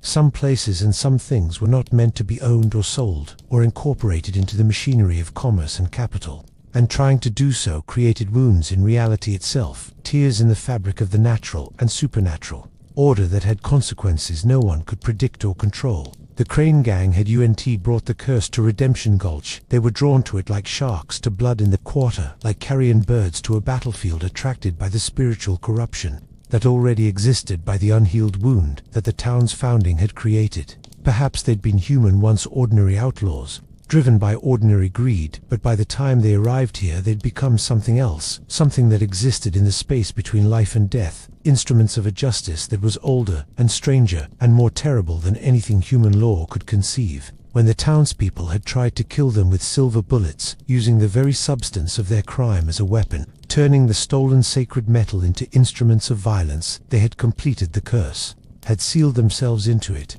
had created a closed loop of spiritual causation that trapped everyone involved in an eternal moment. The silver from the sacred caves had been forged into weapons with the names of living men carved into them, and those weapons had been fired at targets that existed beyond normal death. And the result had been a catastrophic feedback loop that killed the shooters and trapped their souls and bound them to this place forever. Along with the spirits they tried to destroy, Sarah looked at the opening in the floor, at the darkness below that called to her with undeniable magnetic pull, and understood with sudden clarity what her grandfather had been trying to tell her in his final message. The answer to breaking the curse, to freeing all the trapped souls, defenders and outlaws alike, victims and perpetrators. The guilty and the merely unfortunate wasn't in destroying the silver or moving it or claiming it. The answer was in returning it, in undoing the original violation, in acknowledging the truth that it had never been anyone's to take in the first place. As she prepared herself mentally for the descent into the caves that she knew was now inevitable, Sarah heard something that made her freeze in place, every muscle in her body locking with tension and ancient fear. It was the sound of a congregation singing, faint and distant, as if coming from very far away or from some other dimension of reality that only partially intersected with the physical world. The words in Spanish that she recognized from her grandfather's teachings and her own sporadic church attendance. Dios te salve, Maria. Llena eres de gracia, the Hail Mary sung in the traditional way by many voices in harmony, voices that sounded like they were underwater or speaking from a great distance, muffled and distorted, but still recognizable, still conveying the emotion and devotion that the prayer was meant to express. She turned slowly, almost afraid to look, and for just a moment, just a flicker, just the briefest instant of time, so short it might have been imagination, or might have been genuine perception, she could see them filling the church around her. The pews were suddenly occupied by translucent figures, people who looked like they were made of colored glass or water, their forms visible but not quite solid, their mouths moving in the words of the prayer, their eyes closed in devotion, or perhaps in denial of what they'd become. Men and women, and even children, all dressed in the clothing of the 1880s, all singing together in perfect harmony, despite being dead for more than a century, trapped in this eternal moment of worship that they repeated endlessly without rest or release. And standing at the very back of the church, exactly as they appeared in the photograph she found earlier, watching the congregation with eyes that held nothing but hunger and cold calculation, were 5 figures in black dusters that stood out starkly against the whitewashed walls. The vision lasted only seconds before fading back into the empty, dusty reality of the abandoned church, but it was enough, more than enough, to confirm everything she theorized and everything her grandfather had tried to tell her in his journal. Sarah understood now with complete certainty that what she was seeing was not just the past, replaying itself like a recording or a memory. This was the present, the eternal present in which the dead of Redemption Gulch existed, living and reliving their final days in an endless loop that had no beginning and no end, trapped in time like insects preserved in amber. The singing faded slowly to silence, and she was alone again in the dusty ruined church, with only the sound of birds in the rafters and her own rapid breathing.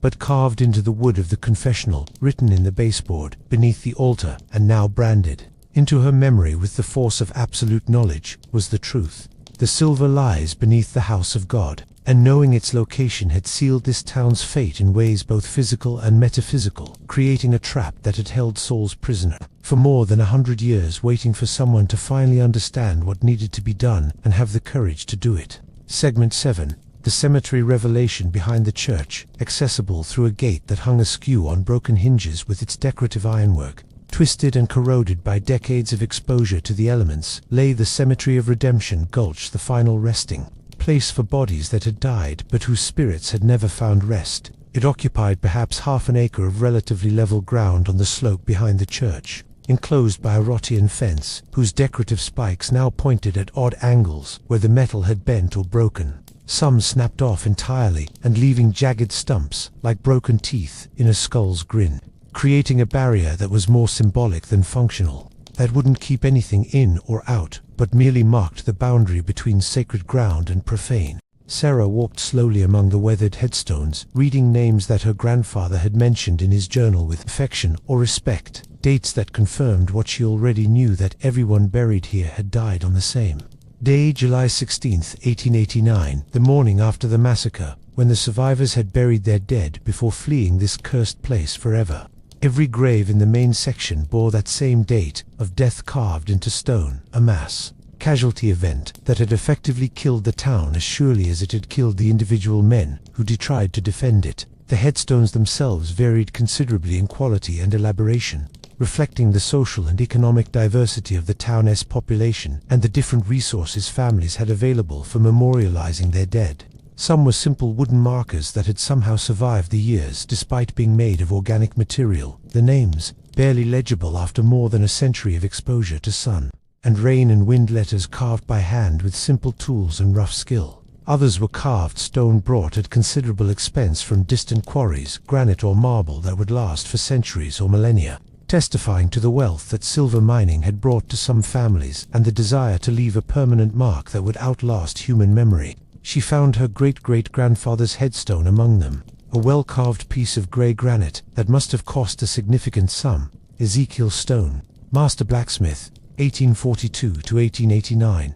May God have mercy. The inscription was simple and direct, but the quality of the stone spoke of respect and means, suggesting he'd been a valued and successful member of the community. Next to his marker was a smaller stone, less elaborate but still professionally carved. José Martinez, beloved apprentice, and then the rest was too weathered to read the carved letters, having worn away to the point of a letter under the assault of time and desert conditions. Except that couldn't possibly be right, Sarah thought with confusion that bordered on panic, because José Martinez was her grandfather and he hadn't died in 1889 at all. He'd lived to be 87 years old, dying just 6 months ago in a hospital bed, surrounded by family, his body cremated according to his wishes, with the ashes scattered in his garden. She'd been there, had held his hand, had heard his final words, had watched the life leave his eyes. His death was documented, certified, witnessed by multiple people, including doctors and nurses and family members. There was a death certificate in her files at home. Yet here was his headstone prepared and carved and placed in the ground waiting for him. Since 1889, a grave marker for someone who didn't die, or perhaps for the part of him that had died. That night when he witnessed the massacre and lost his innocence and his sense of safety in the world, the implications made her head spin and her stomach turn with vertigo. Had he been meant to die that day, along with the others? Had he cheated fate somehow by hiding in the forge and escaping living on borrowed time for 7 decades? Existing in a state of suspension between the death that should have claimed him and the life he managed to preserve? Or was this something else entirely, a marker for the spiritual death he'd experienced that night, for the part of his soul that had stayed in Redemption Gulch, even as his body fled into the desert and built a new life elsewhere? As she continued her systematic survey of the cemetery, reading names and dates and epitaphs that told fragmentary stories of lives cut short, Sarah noticed something odd about the layout that hadn't been immediately apparent from the entrance. The main section contained exactly 23 graves arranged in neat rows according to family plots and social connections, the way any normal cemetery would be organized, with family members buried near each other and prominent citizens given prominent locations. But set apart from these, in the far corner of the cemetery near the back fence, where the ground was slightly lower and less desirable, were 5 additional graves that stood out immediately once you noticed them. These had no proper headstones at all, just rough wooden markers so weathered by time and exposure that any names or inscriptions they might have borne were long since gone, eroded away to bare wood that was itself starting to decompose and crumble. The graves were arranged in a strange semicircle, as if the dead buried there were meant to face inward toward each other for all eternity, as if even in death they were separate from the community, isolated and set apart. Something about these unmarked graves drew Sarah with inexorable magnetic pull, the same kind of compulsion she'd felt when approaching the church, a sense that important answers waited here if she had the courage to look for them. She approached them slowly, noting how the grass grew differently in this corner, sparser and yellower, and less healthy, as if the earth itself was poisoned or cursed, as if nothing wanted to put down roots in soil that held these particular dead. The wooden markers were nothing more than posts driven into the ground and left to weather, canted at various angles by decades of frost heave in winter and soil settling in other seasons, marking graves that no one had tended or honored or mourned. She knelt beside the first grave with her heart pounding, knowing what she would find but needing to confirm it with her own eyes, needing physical evidence to support the theory that had been building in her mind.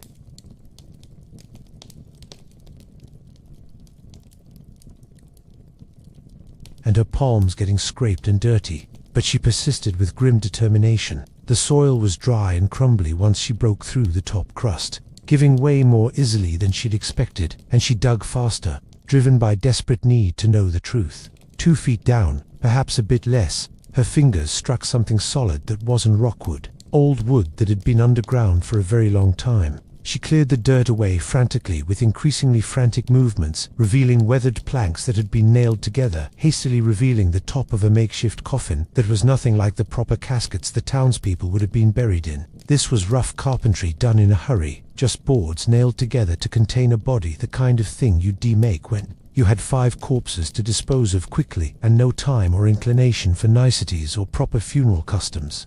The wood was soft with rot in places, and when she pulled on one of the planks with both hands, it came away in her grasp with barely any resistance, breaking apart and crumbling like wet cardboard. Inside the crude coffin lay the remains of what had once been a human being, now reduced to bones, and scraps of clothing that had somehow survived the slow processes of decay in the dry underground environment. The skeleton was still largely articulated, held together by dried ligaments, and positioned on its back, as it had been laid to rest, and it still wore the tattered remnants of a long black duster that she recognized immediately from the photographs and the descriptions in her grandfather's journal. The leather had survived remarkably well given its age, preserved by the particular chemistry of the soil and the dryness of the desert climate. A wide-brimmed hat lay beside the skull where it had fallen or been placed, its band decorated with silver concos that had tarnished to black over the decades but were still recognizably decorative elements, and they're clearly visible in the forehead of the skull. Positioned slightly above and between where the eyes would have been in life was a perfectly round bullet hole, the entrance wound that had killed this person more than a century ago, the physical evidence of violent death. Sarah sat back on her heels, breathing hard from exertion and from the emotional impact of what she was seeing, her mind racing to process the implications. She was looking at the mortal remains of one of the Crane gang shot dead with a silver bullet, just as her grandfather's Journal had described, buried here in an unmarked grave, away from the respectable dead of the town, left to rot, forgotten in unconsecrated ground. But if the gang members were here, buried in the earth, their physical bodies long since reduced to bones and dust, then what had she seen in the photographs? What had walked through the town in the days before the massacre? What had her grandfather described as smoking and writhing when the silver bullets struck them? What spirits or entities or forces had persisted after these bodies died and been trapped here by the curse that no one fully understood? She moved to the second grave with mechanical determination and dug again, faster this time now that she knew what she was looking for and how deep to go. Another makeshift coffin, another skeleton in the remains of a black duster. Another bullet hole in the skull positioned in almost exactly the same place as the first. The third, fourth, and fifth graves revealed the same grim evidence. 5 members of the Crane gang lay buried, here, in this forgotten corner of the cemetery, each killed by a single shot to the head, each hastily interred in rough wooden boxes, each wearing the remnants of their distinctive clothing. The silver bullets had worked in the purely physical sense, had killed the flesh and blood bodies of the outlaws, had stopped their hearts and ended their lives, and left corpses that needed to be disposed of somehow. But something had gone terribly wrong in the metaphysical sense, in the realm of souls and spirits, and forces that transcended mere physical existence. Sarah remembered a conversation with her grandfather years ago, when she'd been maybe 10 or 11 years old, sitting on his porch on a summer evening watching fireflies, and asking questions about everything the way children do. They'd been watching a western on television. Something campy and unrealistic with obvious fake gunfights and predictable plots, and she'd asked him if the Old West had really been like that, all cowboys and shootouts, and clear moral lines between good and evil. He'd gotten quiet for a long time, staring at the screen but clearly seeing something else, something from his own past or his own memories. Finally he said in a voice that was sad and distant, "The thing they never show you, Mia, is that sometimes when you kill a man, you're not ending something, you're just setting it free. And sometimes the thing you set free is much worse than the thing you killed, because death can change things in ways we don't understand, can turn a simple outlaw into something darker and more dangerous than he ever was in life." At the time she'd thought he was being philosophical or metaphorical, talking about the cycle of violence, or the moral cost of killing, or the way violence begets more violence in an endless chain. Now she understood he'd been speaking literally, sharing knowledge gained from direct experience. trying to warn her or prepare her for truths that contradicted everything modern rational society believed about how the world worked. The townspeople had shot the Crane gang with their specially prepared silver bullets, had killed the outlaws, physical bodies, and buried them in this corner of the cemetery in unmarked graves away from the respectable dead. But in doing so, particularly with bullets made from cursed silver taken from violated sacred ground and engraved with the names of living men, they had accomplished something unintended and catastrophic. They had separated the souls from the bodies, had trapped the outlaws, spirits in a state between life and death where they were unbound by physical limitations, had created vengeful entities that couldn't be killed because they were already dead, that couldn't be stopped because they no longer operated according to physical laws. And worse, much worse, they had created a connection between killer and killed, between the living men whose names were carved on the bullets and the dead men those bullets struck down. A sympathetic magical link that worked both ways. When the outlaws' spirits had been freed from their bodies by the silver bullets, they had been able to reach back along that connection and retaliate, pulling the souls of their killers out with them in a supernatural act of revenge, trapping everyone, outlaws and townspeople, alike in the same liminal space between worlds, binding them together in an eternal moment of violence and death that repeated endlessly without resolution. 23 men had died physically that night, according to all the records and evidence, their bodies buried here in neat rows with proper headstones and Christian ceremonies, but they hadn't died from bullets or violence or any normal cause that could be explained by medicine or forensics. They had died from having their souls torn from their bodies and dragged into the space between life and death, yanked across the threshold by the very spirits they'd killed, victims of a supernatural backlash they hadn't anticipated or understood.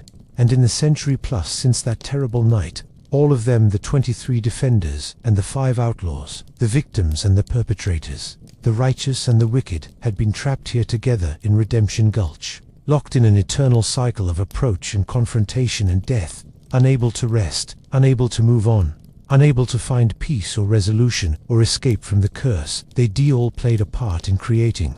Sarah stood among the 5 unmarked graves, the truth settling over her like a heavy blanket that made it hard to breathe. Understanding now the full scope and horror of what had happened here. Her grandfather had escaped physically that night because his name hadn't been on any bullet. He'd been too young to fight, only an apprentice helping to make the weapons rather than a man of fighting age who would use them. But he'd carried the guilt of survival, the trauma of witnessing something no child should see, and something about that witness had eventually called him back here.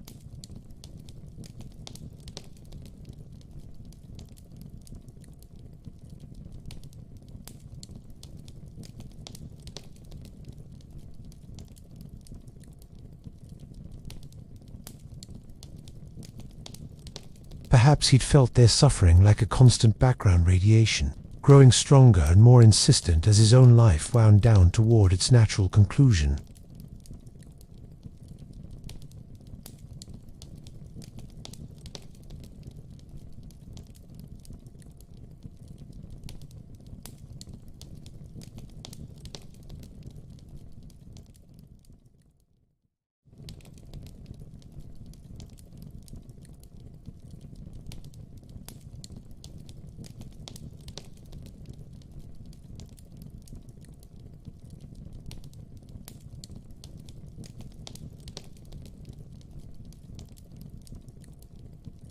And he'd called her here his granddaughter, blood of his blood, because she was the only one who might be able to finish what he'd started, to break the cycle that had held so many souls prisoner for so long, to undo the curse by addressing its root cause rather than its symptoms, to return the stolen silver to the earth and acknowledge the truth that it had never been anyone else to take. Segment 8. The reflection.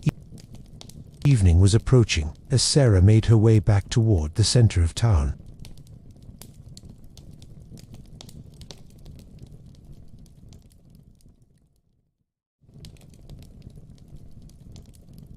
As if the sunset here was trying too hard to be beautiful and overshooting into something garish and unsettling.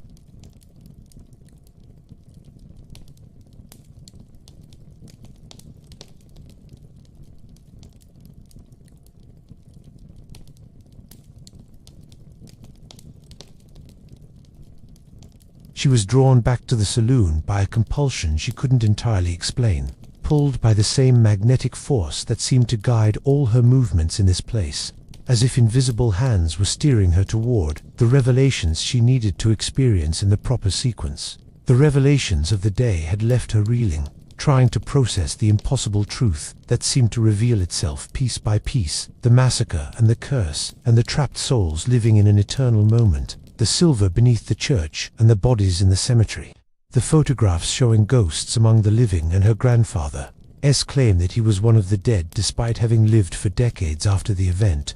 The saloon's interior was dim in the failing light, shadows lengthening and deepening, the last rays of sunset slanting through the broken windows at sharp angles that created dramatic contrasts of light and dark. Sarah lit the kerosene lamp she'd found during her previous visit, a fixture that had somehow survived intact with oil still in its reservoir after all these years, its warm glow pushing back the gathering darkness and revealing details she'd missed in the moonlight of the previous night and the adrenaline-fueled investigation that had followed the phantom piano music.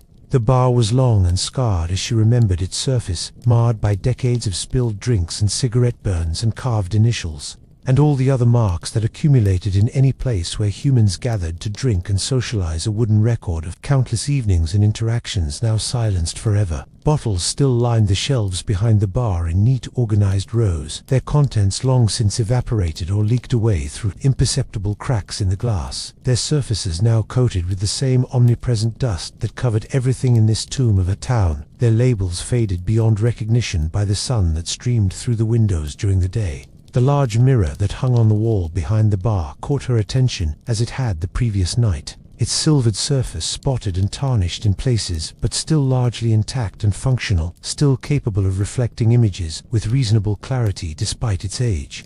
It must have been one of the pride fixtures of this establishment, a luxury item that would have been transported here at considerable expense and effort across rough terrain, installed to add a touch of elegance and sophistication to what was otherwise a rough frontier drinking establishment. Mirrors like this served a practical function in saloons beyond mere decoration. They allowed bartenders to keep an eye on the entire room even when their backs were turned to watch for trouble developing and respond before it escalated into violence. Sarah set the lamp on the bar and caught her own reflection in the spotted glass, seeing herself as she currently was tired and dirty, her face smudged with dirt from digging in the cemetery, her hair tangled from 3 days without proper washing, her eyes shadowed with fatigue and something else perhaps. The weight of knowledge she wished she didn't possess, perhaps fear of what she knew she would have to do. She turned away from her own image to examine the room, more carefully looking for anything she might have missed during her previous visits, any clue or evidence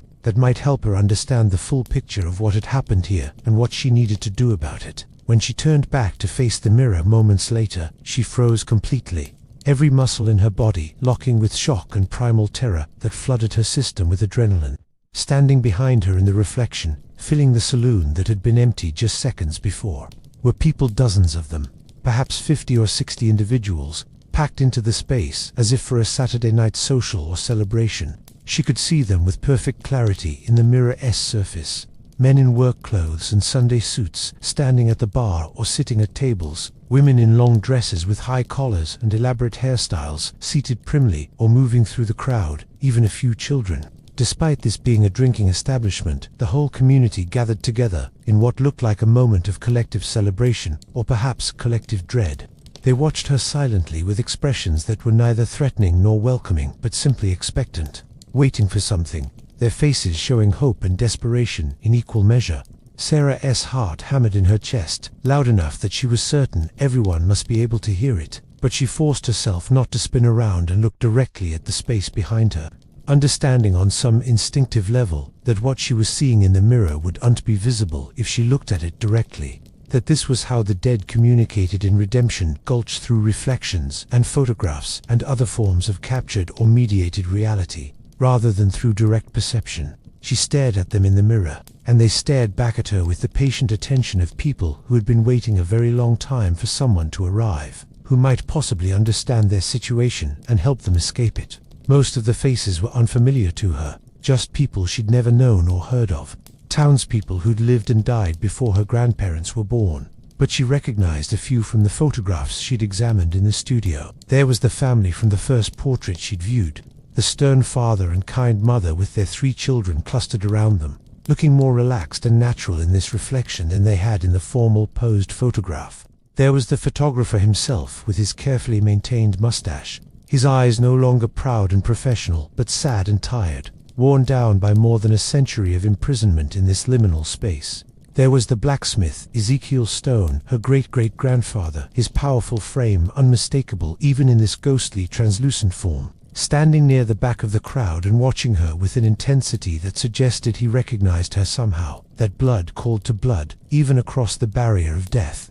She met their eyes in the mirror, one by one, seeing in each face the same desperate plea, the same silent cry for help, the same hope that she might be the one who could finally break the cycle that trapped them here.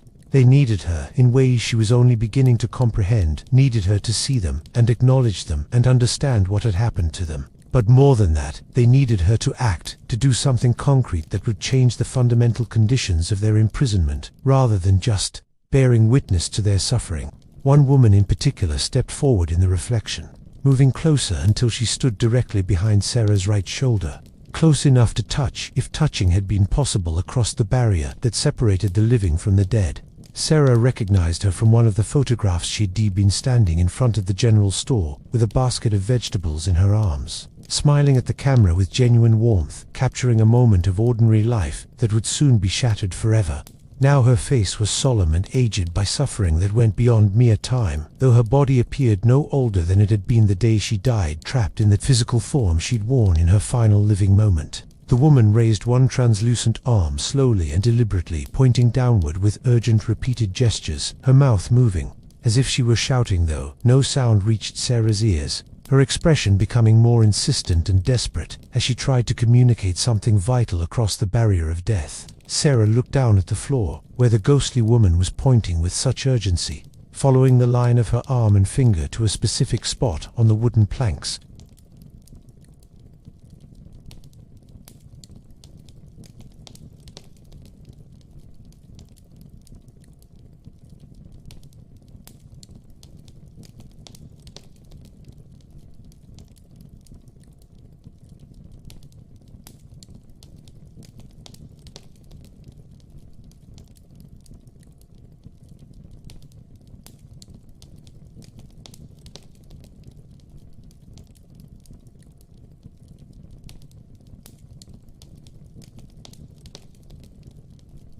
The plank resisted at first, held by friction and perhaps a century of settling, but then it gave way suddenly and came up easily once she'd broken the initial seal.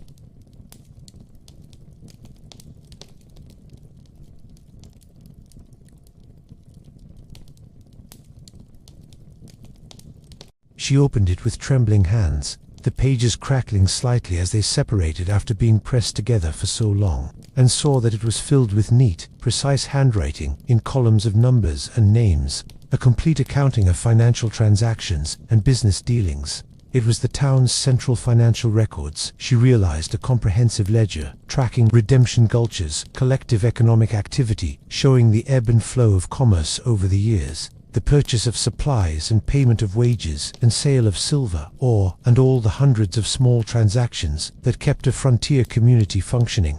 The entries spanned years, showing the town's growth from rough mining camp to established settlement, documenting prosperity that came from the silver mines and the businesses that supported them. But it was the final pages that made Sarah's breath catch in her throat and her hands shake as she turned them. Pages that revealed the truth at the heart of everything that had happened here. The last page with writing was dated July 10th, 1889, just 5 days before the massacre that would end the town's existence. At the top of the page, written in different handwriting than the rest of the ledger, more ornate and careful and deliberate, the script of someone educated and accustomed to formal documents, were the words, "Investment Agreement, Silver Cash Location." Below that heading was a list of names in alphabetical order, 23 names in total, each followed by a monetary amount and a percentage of ownership. Sarah recognized every name on the list from her day of investigation. They were carved on headstones in the cemetery, mentioned in her grandfather's journal, engraved on the silver bullets she'd found in the forge.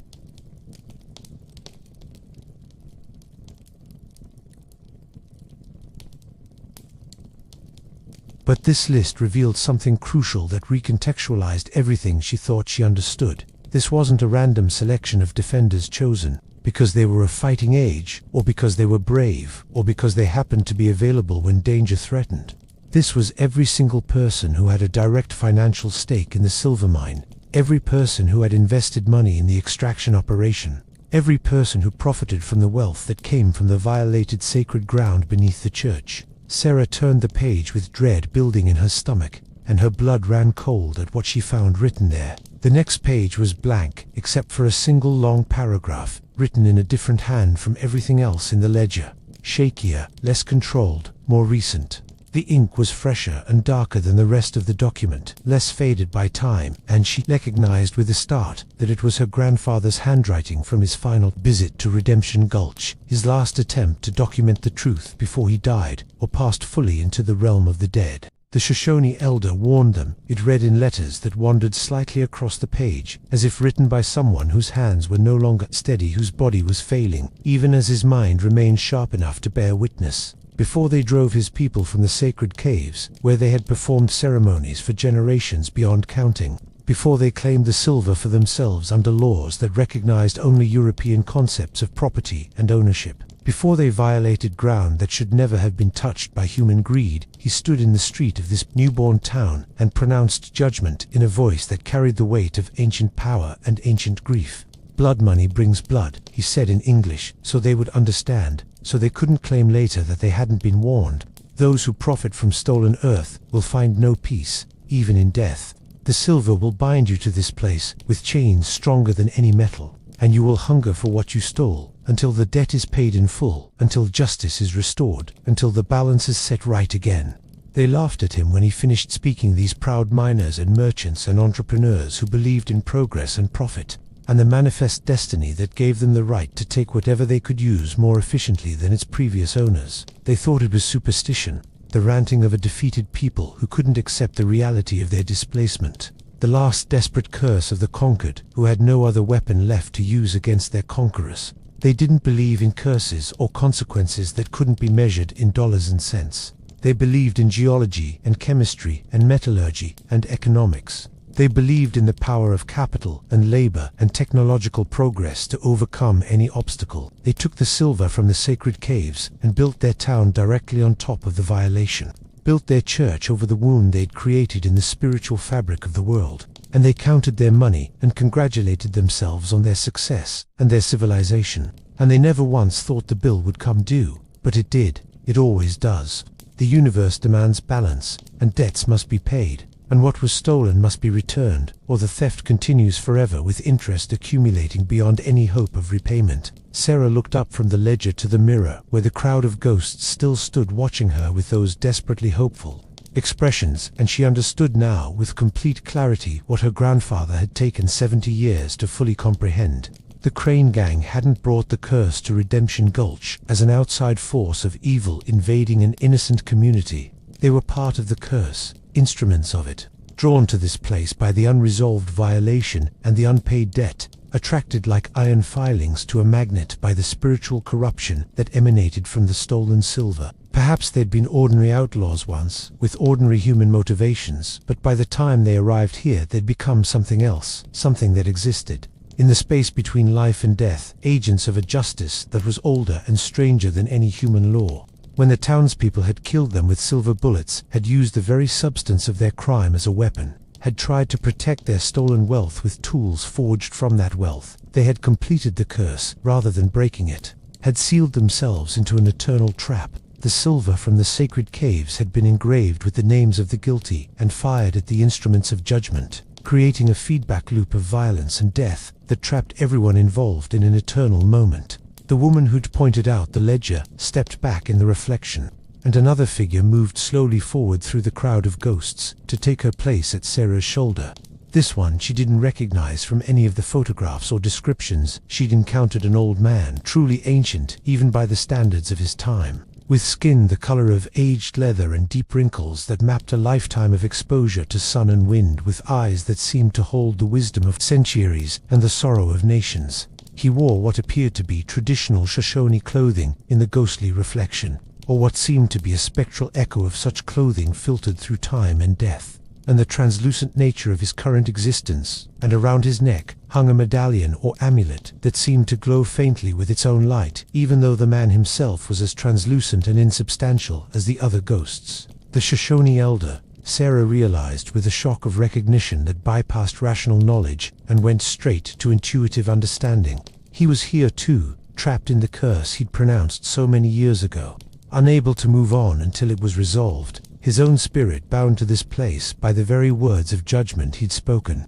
He'd warned them that blood money brings blood, but in speaking that warning he'd made himself part of the mechanism, had tied his own fate to theirs, had created a binding that trapped him as surely as the townspeople and the outlaws were trapped. He raised his weathered hands slowly and deliberately, pressing them against the mirror's surface from his side, from the realm of the dead, his palms flat against the glass as if he could push through the barrier if he just tried hard enough. Sarah acted on pure instinct without conscious decision, raising her own hands and pressing them to the mirror from her side. From the world of the living, her palms meeting his in a gesture that was part greeting and part communion. The surface of the mirror was cold under her touch, far colder than any glass should be, even in the cooling evening air. Cold with a supernatural chill that had nothing to do with temperature and everything to do with the boundary between life and death that the mirror represented. And in that moment of contact, that point of connection between her living flesh and his ghostly touch, with only the thin barrier of silvered glass between them, knowledge flooded into her mind in a torrent that bypassed language, and went straight to understanding images and emotions and comprehension, pouring directly from his consciousness into hers. She saw the sacred caves as they had been before the miners came, before white settlers had even heard of this valley, chambers deep beneath the earth, where silver veins ran through the rock and glowed with their own soft light that wasn't quite physical. She saw the Shoshone people performing ceremonies there for generations, honoring the earth spirits and the forces that had placed the silver there at the beginning of the world, maintaining a delicate balance between acknowledgement and restraint, appreciating the beauty and power of the sacred metal without trying to possess or extract it. She saw the first miners arriving in the valley, their eyes full of greed and their minds full of dreams of wealth, seeing the sacred caves not as holy ground but as natural resources to be exploited, as opportunities to be seized, under the doctrine of property rights that recognized only ownership and use. She saw violence, brutal, efficient, systematic violence, as the Shoshone people were driven from the land at gunpoint, some killed in the process of removal, others forced onto reservations far from their ancestral territories, their protests and explanations and warnings dismissed as the superstitious ranting of primitives who didn't understand modern economics. She saw the town rising over the sacred ground like a tomb of buildings constructed with lumber and labor, bought with silver stolen from the earth. The church built directly over the caves, in an act that was simultaneously sacrilege and a declaration of dominance, claiming this ground for Christianity and European civilization and marking the complete displacement of indigenous spirituality. And she saw the curse taking shape not as the elders' personal revenge, but as the natural consequence of such profound violation, as the inevitable result of breaking something fundamental in the spiritual architecture of the world. Some places and some things were never meant to be owned or commodified or integrated into human systems of property and exchange, and violating that prohibition created wounds in reality itself that festered and spread, that attracted darkness and caused suffering in ways that transcended normal causation. The elder had simply named what would happen, had given words to the inevitable consequences, had made conscious and explicit what would have occurred anyway as the universe moved to restore balance. But in naming the curse, in pronouncing judgment, he had bound himself to it, had made himself responsible for seeing it through to completion or resolution. He couldn't move on, couldn't find peace in death, couldn't join his ancestors in whatever realm awaited the dead, because the curse he'd spoken remained unfulfilled, the debt unpaid, the stolen silver still in the possession of those who had no right to it. Sarah pulled her hands away from the mirror, gasping as the flood of visions and knowledge ended abruptly, her head spinning from the intensity of the experience and the weight of the information she'd just received. She looked at the crowd of ghosts in the reflection, at their hopeful, desperate faces, at the elders standing among them with his ancient eyes full of patience and sorrow and something that might have been approval. "I understand," she said aloud, her voice echoing in the empty saloon and sounding strange to her own ears after so much silence. "I understand what happened. I understand why you're trapped here. But I don't know how to fix it. I don't know what I'm supposed to do." The elder smiled in the reflection, a sad, patient smile that suggested he'd been waiting a very long time for someone to ask that question, for someone to reach the point of understanding where they could even formulate the right query, and pointed downward again, not at the floor this time, but at the ledger that lay open on the bar before her. Sarah looked down at the document, at the list of names, and the final paragraph her grandfather had written about the curse and its origins, and saw at the bottom of the page 3 more words she'd somehow missed in her initial reading, written in that same fresh ink in her grandfather's shaking hand. "Return the silver." Segment 9. The Curse of Silver. Sarah spent the night in the saloon, though sleep seemed impossible. Her mind too active, and her situation too surreal to allow for anything approaching rest or unconsciousness. She sat at a table with the ledger open before her, the lamp burning low and casting dancing shadows on the walls, reading and rereading the entries by its flickering light, while her mind tried to process and organize everything she'd learned. Over the course of this impossible day, the ghosts in the mirror had faded as night deepened and the lamplight grew stronger, but she could still feel their presence like a weight in the air, a thickness to the darkness that pressed in from all sides, a sense of being observed by countless eyes that she couldn't see, but knew were watching, waiting, hoping. The ledger told a story that was both simple in its fundamentals and complex in its implications, a tale of human greed and spiritual consequence that had played out countless times throughout history, but here had taken on supernatural dimensions that transcended the merely moral or economic. The first entries dated back to 1879, according to the dates carefully noted at the top of each page, when a prospector named Samuel Whitmore had discovered the caves and the remarkable silver deposits they contained while searching for water or shelter, or perhaps just wandering aimlessly through the desert, the way prospectors did, always looking for the big strike that would make them rich beyond imagining. His handwriting in those early entries was barely legible. Excited scrawls that conveyed his elation and disbelief at the discovery, words written in haste by hands that were probably shaking with adrenaline and possibility. "More silver than I've seen in all my years of prospecting," he'd written in an entry that rambled on for several pages, describing the caves and the ore deposits in loving detail, veins running through the rock like rivers of pure metal, some as thick as my arm, some thin as thread, but everywhere you look there's more silver. "This is it. This is the strike that every prospector dreams about. This will make me rich beyond anything I could have imagined. This will change my life forever." And it had changed his life, though perhaps not in the ways he'd expected or hoped. Within weeks of filing his claim with the territorial authorities and beginning to spread word of the discovery, Whitmore had encountered resistance from the Shoshone people, who'd been living in the area for countless generations, and who considered the caves to be sacred ground that should not be disturbed or exploited. They'd warned him to leave, had tried to explain in a mixture of their own language and broken English that the silver belonged to the spirits and not to men, that taking it would bring disaster and suffering, that some things were meant to be admired from a distance but never possessed or used. Whitmore's account of these encounters showed a man who considered himself reasonable and minded, someone who believed he was operating according to legitimate principles of property and development, dismissing the Shoshone concerns as superstition born of ignorance and backwardness. He accused them of trying to scare him away so they could claim the silver for themselves. Projection. That revealed more about his own thinking than theirs, and when they persisted in their protests and attempts to block his access to the caves, he'd return to the nearest town and come back with armed men and official backing from territorial authorities who recognized only European concepts of land, ownership, and mineral rights. The ledger didn't describe what happened next in explicit detail, offering only a terse business-like entry. Problem with the natives resolved. Filed formal complaint with territorial authorities. Received written confirmation of my exclusive mining rights to the claim.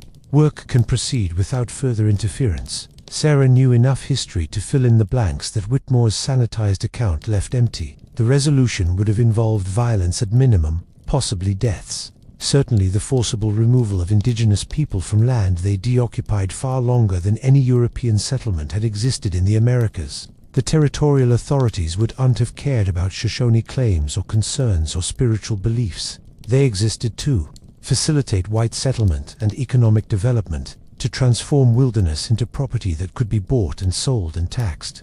Whitmore's rights would have been affirmed by the full force of law and government backed by guns if necessary, and the Shoshone would have been driven off with no compensation and no acknowledgement that they might have legitimate concerns about what was being done to sacred ground. The town had grown quickly after that initial confrontation. The ledger showed through its increasingly complex and detailed entries. Other prospectors had arrived, drawn by news of Whitmore's strike, some paying him for access to portions of his claim, others filing their own claims on adjacent areas where the silver deposits continued beyond the boundaries he demarked out. Within a year, Redemption Gulch had transformed from an isolated prospecting camp into a bustling settlement with permanent buildings and a growing population. The silver proved to be as abundant as Whitmore had initially claimed, perhaps even more so, and the mines had operated profitably for years, generating substantial wealth for the investors and creating employment for workers and business opportunities for merchants and craftsmen. The ledger showed money flowing in and out in increasingly large, pacing mount supplies purchased from distant cities and transported at great expense. Workers hired and paid wages or extracted and sold to smelters and refineries. Profits distributed to shareholders who'd invested in the various mining operations. By 1882, just 3 years after the initial discovery, the town was prosperous enough to fund construction of substantial civic buildings, including the church that would become so central to the eventual catastrophe. Sarah found the specific entry documenting the church's construction, noting with grim irony that it had been funded by a consortium of the wealthiest mine owners, the same men whose names would later appear on the investment agreement and who would die in the street trying to protect their stolen wealth. They paid for the church to be built directly over the caves where the silver had been discovered, where the Shoshone had performed their ceremonies, where the original violation had occurred. It was meant to be a symbol of civilization's triumph over wilderness, she realized. Christianity's victory over paganism, order and progress over superstition and stagnation. They'd literally built their house of God on top of the stolen sacred ground, adding spiritual insult to the injury of theft, layering sacrilege upon violation in a way that seemed calculated to demonstrate their complete dominance and the utter displacement of indigenous spirituality by European religion and values. The Shoshone elder's curse was recorded in the ledger too, though. The person who'd written the entry almost certainly, Samuel Whitmore himself, based on the handwriting, clearly had untaken it. Seriously at the time had viewed it as more of a curiosity or a minor annoyance than a genuine threat. Had an unusual encounter with an old Indian today. The entry read in Whitmore's characteristic scroll, dated July 3, 1889, just 12 days before the massacre that would end everything. He came to town alone, walking right down Main Street, as bold as you please, and stood in front of the church where everyone could see him and started making quite a scene. First, speaking in his own language in a loud voice, chanting or praying or something, then switching to English so we'd understand what he was saying. Said we'd stolen what wasn't ours to take, that the silver belonged to the earth spirits, and that taking it was a crime against the natural order of things, against forces we didn't understand and couldn't control. Then he got really dramatic about it, raising his hands to the sky like he was calling down lightning or something. Told us we'd never know peace, that the silver would bind us here, even after death, that we'd hunger for what we stole, until the end of time itself, that blood money brings blood, and debts must be paid, even beyond the grave. I told him to clear out before I had him arrested for disturbing the peace and threatening citizens. He left without further trouble, but I have to admit the look he gave me was unsettling, like he was seeing my future, and pitying me for it, like he knew something I didn't about what was coming. But it's just superstition, of course. We're protected by American law and Christian faith. His old spirits have no power here. The date of that entry was significant: July 3, 1889, less than 2 weeks before the Crane Gang would arrive and everything would fall apart. Sarah wondered if the elder had known what was coming through some form of prophecy or spiritual vision, if he'd seen the instruments of his curse approaching and made one final attempt to warn the townspeople and give them a chance to escape the consequences of their actions by returning what they'd stolen. Or perhaps he'd simply known that a debt unpaid would eventually demand collection one way or another, that the universe moved inexorably toward balance, that violations of the sacred order couldn't persist indefinitely without correction. The curse itself was interesting in its construction because it did unspecify how the punishment would manifest or what form justice would take. The elder had uncalled down specific demons or summoned dark forces or asked for particular torments to be visited upon the guilty. He'd simply stated what would happen as an inevitable consequence of their actions, had described the natural result of violating something fundamental rather than prescribing a punishment to be inflicted from outside. It was less a spell to be cast than a prophecy to be fulfilled, less a supernatural attack than a reading of the moral architecture of reality and an announcement of how that architecture would respond to such profound transgression. In a way, the Crane Gang was almost incidental to the curse itself. Sarah thought as she read through the final entries in the ledger and tried to piece together a complete understanding. They were the mechanism but not the cause, the instrument but not the author, the means by which the curse manifested but not its source or origin. If it hadn't been them, it would have been something else, a plague, a mine collapse, a natural disaster, some catastrophic event that would bring the reckoning the townspeople had earned through their theft and violation. The gang had simply been in the wrong place at the wrong time, or perhaps the right place at the right time, depending on your perspective drawn to Redemption Gulch, like sharks drawn to blood in the water, sensing an opportunity or a vulnerability, or perhaps being pulled by forces they did unconsciously understand, toward the role they were meant to play in the cosmic drama. Sarah found more information about the gang scattered through her grandfather's journal, which she'd brought with her to the saloon, and now read again with new understanding. Jose had been fascinated by them, in the way a child might be fascinated by monsters in a story. Something scary but safely distant, and therefore exciting rather than genuinely threatening. He'd recorded everything he'd heard about their exploits and crimes, creating a kind of dossier on the outlaws who would eventually destroy his world. James Crane, the leader, was said to be a former Confederate officer who turned to outlawry after the Civil War ended and the South collapsed. A man of education and intelligence who'd chosen crime not out of desperation or lack of options, but out of deliberate rejection of the social order that had defeated his cause. His gang consisted of 4 men who served under him during the war and stayed loyal after: Thomas Black, William Red Rivers, Marcus Stone, no relation to the blacksmith Ezekiel Stone as far as anyone knew, and a man known only as Cortez, whose full name had been lost or forgotten. They'd robbed banks and trains and stagecoaches across 3 territories, had murdered at least 30 people that authorities knew about, and probably many more whose deaths went unrecorded or unattributed, had accumulated rewards on their heads that totaled enough money to make any man rich if he could collect it. They should have been caught and hanged years before they reached Redemption Gulch. Should have made some mistake or been betrayed by an informant, or simply run into a posse that got lucky. But they seemed to have an almost supernatural ability to avoid capture, to disappear just when pursuit was closing in, to know things they shouldn't know about traps and ambushes, to sense danger before it manifested and take action to avoid it. Reading about them now with the knowledge she'd gained, Sarah felt a chill run down her spine. What if they hadn't been entirely human even before they reached Redemption Gulch? What if they'd already been touched by something dark and otherworldly, already partially across the threshold between life and death that most people never crossed until their final moment? That would explain their seemingly supernatural abilities to evade justice, their appearance in photographs days before they revealed themselves to the town, their ultimate role as instruments of a curse they probably didn't fully understand themselves. They were predators of a special kind, she thought, spiritual predators rather than merely physical ones, drawn to corruption and guilt, the way ordinary predators are drawn to wounded prey, able to sense vulnerability and weakness that existed on a metaphysical level rather than a purely physical one.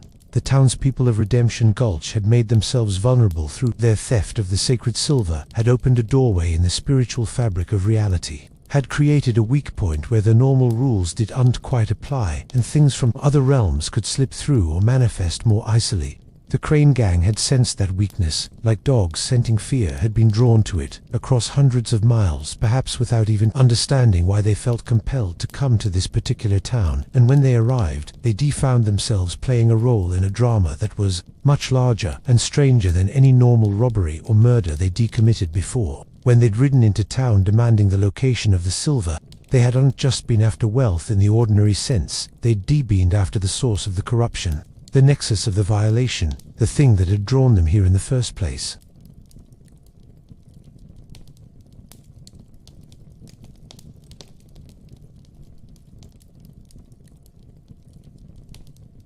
might be able to transcend their humanity entirely and become something more powerful and terrible and immortal. But the townspeople's attempt to kill them with silver bullets, using the very substance of their crime as a weapon, engraving those bullets with the names of living men and firing them with the intent to destroy evil, had triggered the curse in a way that trapped everyone involved. The silver, already charged with spiritual significance by virtue of being stolen from sacred ground, was further charged by being engraved with the true names of living people and forged into weapons meant to kill what might have already been dead, or not quite alive. When those bullets were fired at the Crane Gang, they created a connection, a binding, a sympathetic magical link between shooter and target, between the living men whose names were on the bullets and the entities those bullets struck. The gang's physical bodies died, as Sarah had seen in the cemetery, but their spirits were freed from flesh and became something else, something unbound by physical limitations and able to reach back along the connection the bullets had created to strike at those who killed them. They pulled the souls of the 23 defenders out of their living bodies and dragged them into the space between life and death, where the gang now existed, killing the men physically, but trapping their spirits in the same eternal moment, binding everyone together in a knot that couldn't be untied by any normal means. The beautiful, terrible symmetry of it made Sarah's head hurt as she tried to fully comprehend it. The curse was self-sustaining, self-perpetuating, a perfect trap with no obvious escape. The guilty townspeople could unrest because they never returned what they stolen. The silver remained in the caves beneath the church, still in the possession of those who had no right to it, still a violation that demanded correction. The Shoshone elder couldn't move on because the curse he pronounced remained unfulfilled. The townspeople were indeed trapped and suffering without peace, even in death. But the underlying crime remained unresolved and unpunished in any final sense. And the Crane Gang, having become instruments of supernatural justice rather than ordinary outlaws, were bound by their new role, unable to finish what they started because they'd been killed before they could claim the silver they'd come for, trapped in the moment of confrontation that repeated endlessly without resolution. Everyone was stuck in the same eternal loop, locked in place by chains forged from silver and guilt and violence and stolen sacred earth, waiting for someone to come who could see the whole picture and understand what needed to be done to break the cycle. Return the silver, her grandfather had written in his final message. 3 words that seemed simple but contained depths of meaning and implications of action that Sarah was only beginning to grasp. But return it to whom? To what?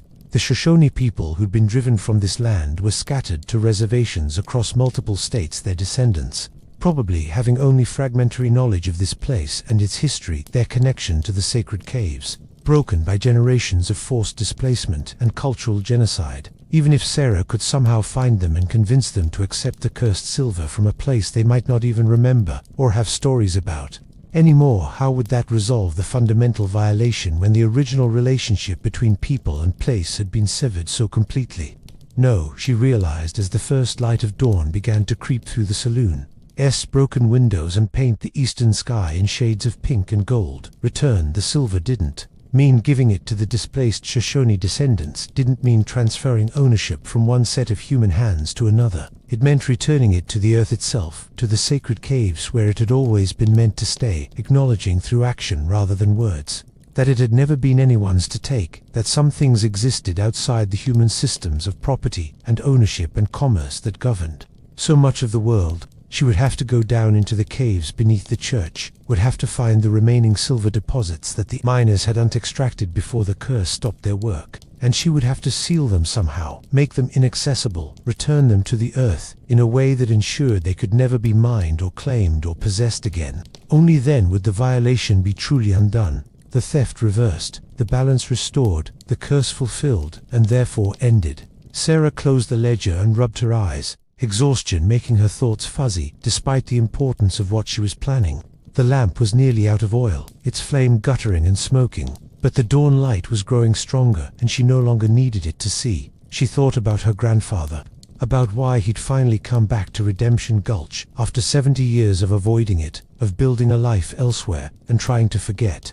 In his journal he'd written about dreams that had plagued him his entire life, nightmares, about the massacre that never faded or diminished no matter how much time passed, visions of his friends and mentors dying while he hid in the forge and did nothing to help them, guilt about being the only survivor when everyone else had perished. But in his final years the dreams had changed their character and content. He'd written, instead of witnessing the deaths themselves, he'd started to see what came after the spirits trapped in their eternal moment. Suffering without end, calling out for help across the decades, reaching toward him as the only living person who remembered the truth and might be able to do something about it. He'd realized that he was the only one who knew the full story, the only one who could potentially set things right, and he'd come back despite being old and sick, because the obligation was greater than his comfort or his remaining time. So he'd return to this cursed place, knowing he probably wouldn't survive the journey. Knowing that crossing the threshold into Redemption Gulch might mean joining the dead rather than helping them. He'd documented everything as thoroughly as he could, had left the journal and the ledger and the map, and the carved messages had created a trail of breadcrumbs for whoever might follow, hoping that someone would care enough to finish what he'd started.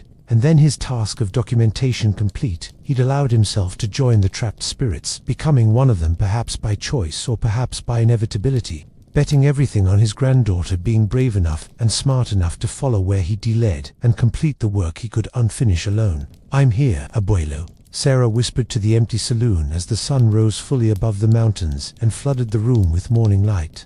"I'm here, and I understand now. I understand what you were trying to tell me, what you need me to do. I'm going to finish it. I'm going to set you all free. I promise." In the mirror behind the bar, though, she wasn't looking at it directly. A figure appeared for just a moment in the reflection, an old man with kind eyes and a sad smile, wearing a hospital gown and looking exactly as he had in his final days of life. He nodded once, slowly and deliberately, a gesture of acknowledgement and gratitude and perhaps blessing, and then faded back into the glass, back into the realm of the dead, where he'd been waiting for her to arrive and understand. Sarah had her answer now. She knew what had happened to Redemption Gulch and why. She understood the curse and its mechanism and the reason everyone was trapped here. Now she just needed to figure out the practical details of how to undo more than a century of violation and free souls that had been imprisoned in an eternal moment for longer than anyone currently living had been alive. The map her grandfather had left in the forge would show her the way into the caves. The silver bullets and the ledger and the journal would serve as evidence and reminders of what had happened here. And her own determination and love for the grandfather who de-raised her would give her the courage to descend into the earth and face whatever waited in the darkness below, to complete the task that would either save everyone or doom her to join them in their eternal suffering. Segment 10. Her grandfather's truth. Dawn had fully broken over Redemption Gulch by the time Sarah gathered her supplies and prepared herself mentally for what would come next. The sun climbing steadily into a sky so blue and clear it seemed almost artificial in its perfection, unmarred by clouds or haze or any sign that this was anything other than a beautiful morning in the desert. She left the saloon and walked through the town with new eyes and new understanding, seeing not ruins but a monument to hubris and greed, and the terrible consequences of violating what should have been left sacred. Every building a marker of someone's interrupted life, an unfinished story, every broken window and collapsed roof, a testament to the price that had been paid for stolen silver. She found her grandfather's final resting place, not in the cemetery among the other dead, but in his old workshop behind the blacksmith's forge, in what must have been Ezekiel Stone's private quarters, where the master blacksmith had lived during his years in Redemption Gulch, and where his young apprentice Jose would have stayed as well, learning his trade and becoming part of the community that would be destroyed before he reached adulthood. The wooden door to the private quarters was swollen with age and warped by moisture from the rare desert rains, and Sarah had to put her shoulder against it and push with considerable force to make it budge, the wood scraping across the threshold and leaving fresh marks in the dust that had accumulated over more than a century of abandonment. Inside, the room was remarkably well preserved, despite its age, protected from the worst of the weather by stone walls and a roof that had held better than most, creating a sealed environment where things had been preserved almost as if in a time capsule. A bed frame stood against one wall, its mattress long since rotted away to nothing, leaving only the wooden slats and metal springs. But the frame itself was solid and intact. A small table held a wash basin, the porcelain cracked but still in one piece, with a mirror above it that was so tarnished it reflected almost nothing. A chest of drawers stood in one corner, a chair beside it, a few personal items scattered about that had somehow survived the passage of time. Comb, a straight razor, a Bible with a leather cover that had dried and cracked.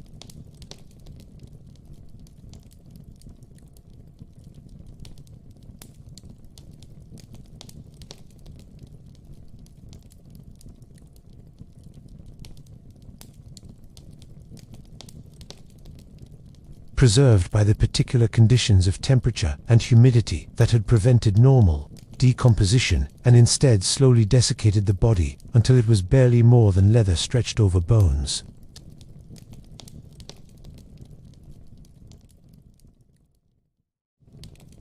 Her mind refusing to accept the evidence of her eyes, even though some part of her had known this was what she would find.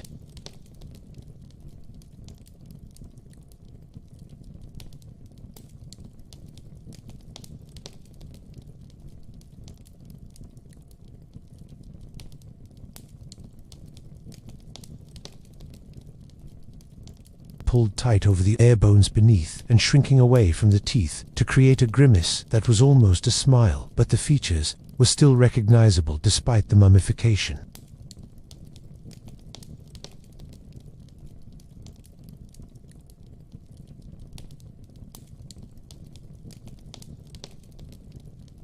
Stories that she now understood had been carefully edited to remove the supernatural horror that had defined his early life.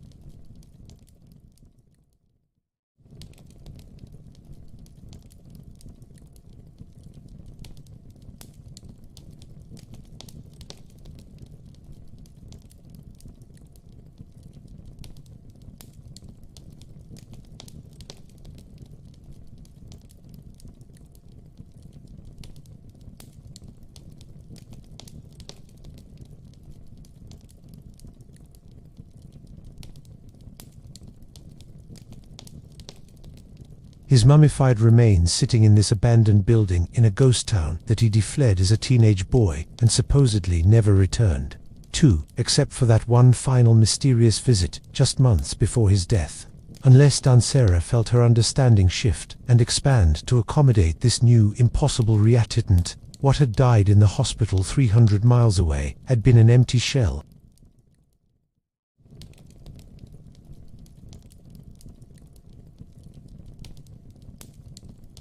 Perhaps his spirit had been pulled into the Curse's orbit the moment he crossed back into the town during that final visit, had been trapped here with all the other dead, despite his body still living and breathing, and going through the motions of life. His physical form might have continued to function for a time afterward, driven by muscle memory and autonomic processes, and the sheer momentum of a lifetime of habits.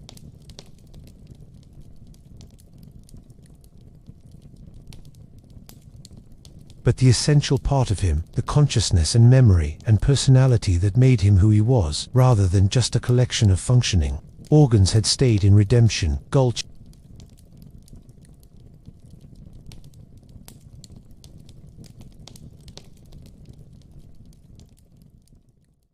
On the table before the mummified corpse lay the journal Sarah had already found and read, opened to the last page where the final entry had been written in that characteristic shaking hand.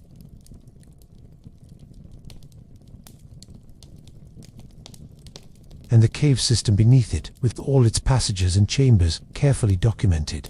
He'd spent his final living hours or days here in this room, she realized, exploring the caves one last time with the determination of a dying man who knew this was his last chance to accomplish something important, documenting everything with meticulous care so that whoever came after would have the information they needed to succeed where he had failed. At the center of the map, marking what appeared to be the largest and deepest chamber in the cave system, was a single word written in red ink that stood out starkly against the black lines of the diagram.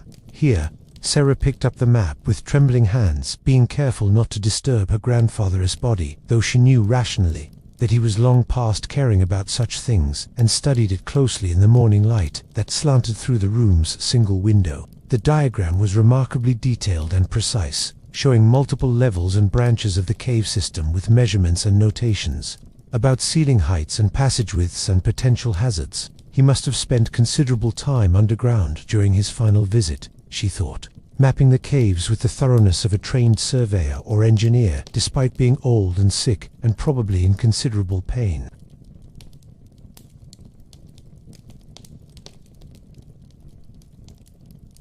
And branching in various directions, some ending in dead ends, and others connecting to form loops and alternative routes. The chamber marked here was at the lowest level, accessible only by following a specific path through multiple passages and descents positioned almost directly beneath the center of the church, in what must be the heart of the original sacred cave system.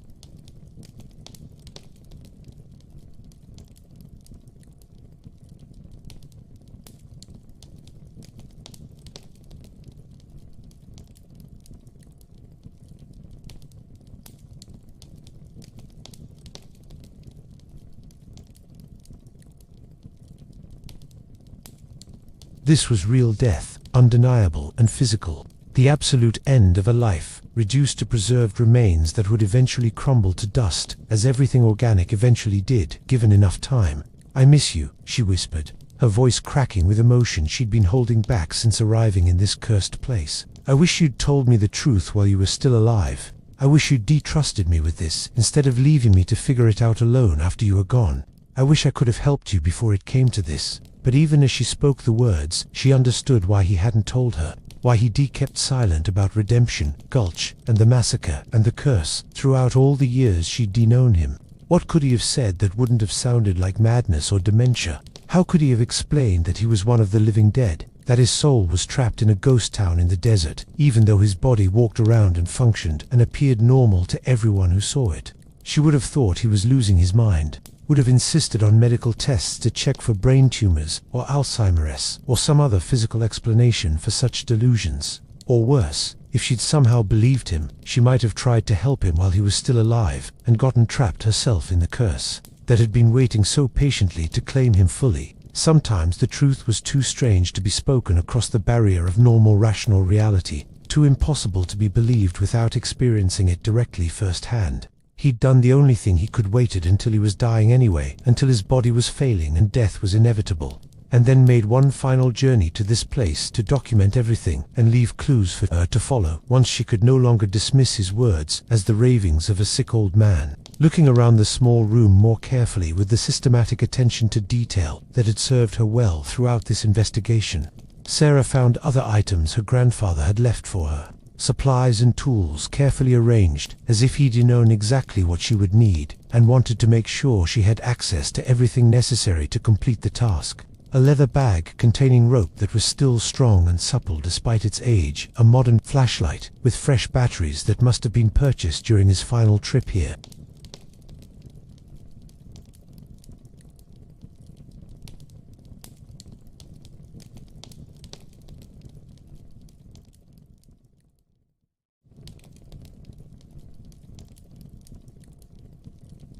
There was also a letter, folded and sealed with wax, and addressed to her in his handwriting.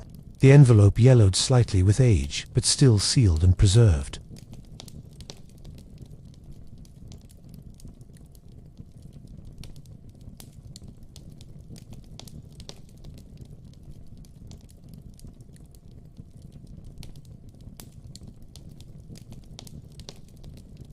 "Mi querida Sarah," it began, using the Spanish endearment he'd called her since she was small, and just seeing those words in his handwriting made tears spring to her eyes that she blinked back impatiently. "If you're reading this letter, then I am both dead and not dead, both gone from the world and still present in this place, existing in a state that defies easy categorization or understanding.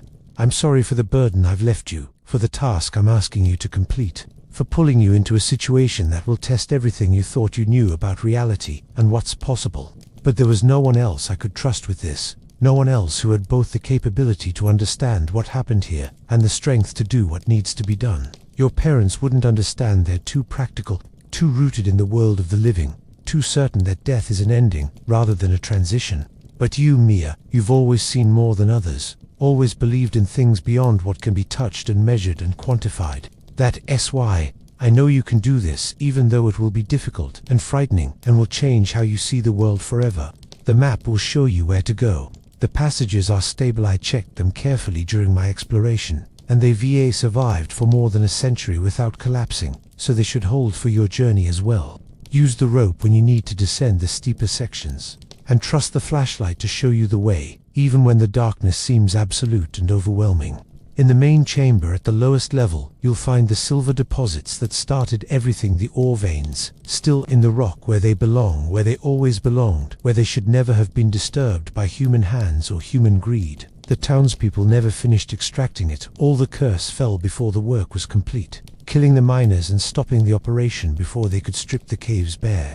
That's important and significant. The silver in the earth is still connected to the sacred, still part of the original violation that set everything in motion. You must destroy the connection we created between the sacred silver and human greed. The tools are here for that purpose. The pickaxe to break apart the rock and collapse the veins, so they can never be mined profitably again. The rope to help you navigate the difficult passages. The light to guide you through darkness. When you reach the main chamber, you'll understand what to do. The earth will tell you. The spirits will guide you. The right action will be obvious, even if it's difficult to execute. Don't be afraid of the work or the darkness or the presence you'll feel down there. The dead here are trapped, but they're not evil. They're not your enemies. They're victims of their own greed and short-sightedness. Yes, but they were also victims of a curse they did unfully understand and could unprevent once it was set in motion. They deserve to move on to whatever comes after this trapped existence between life and death.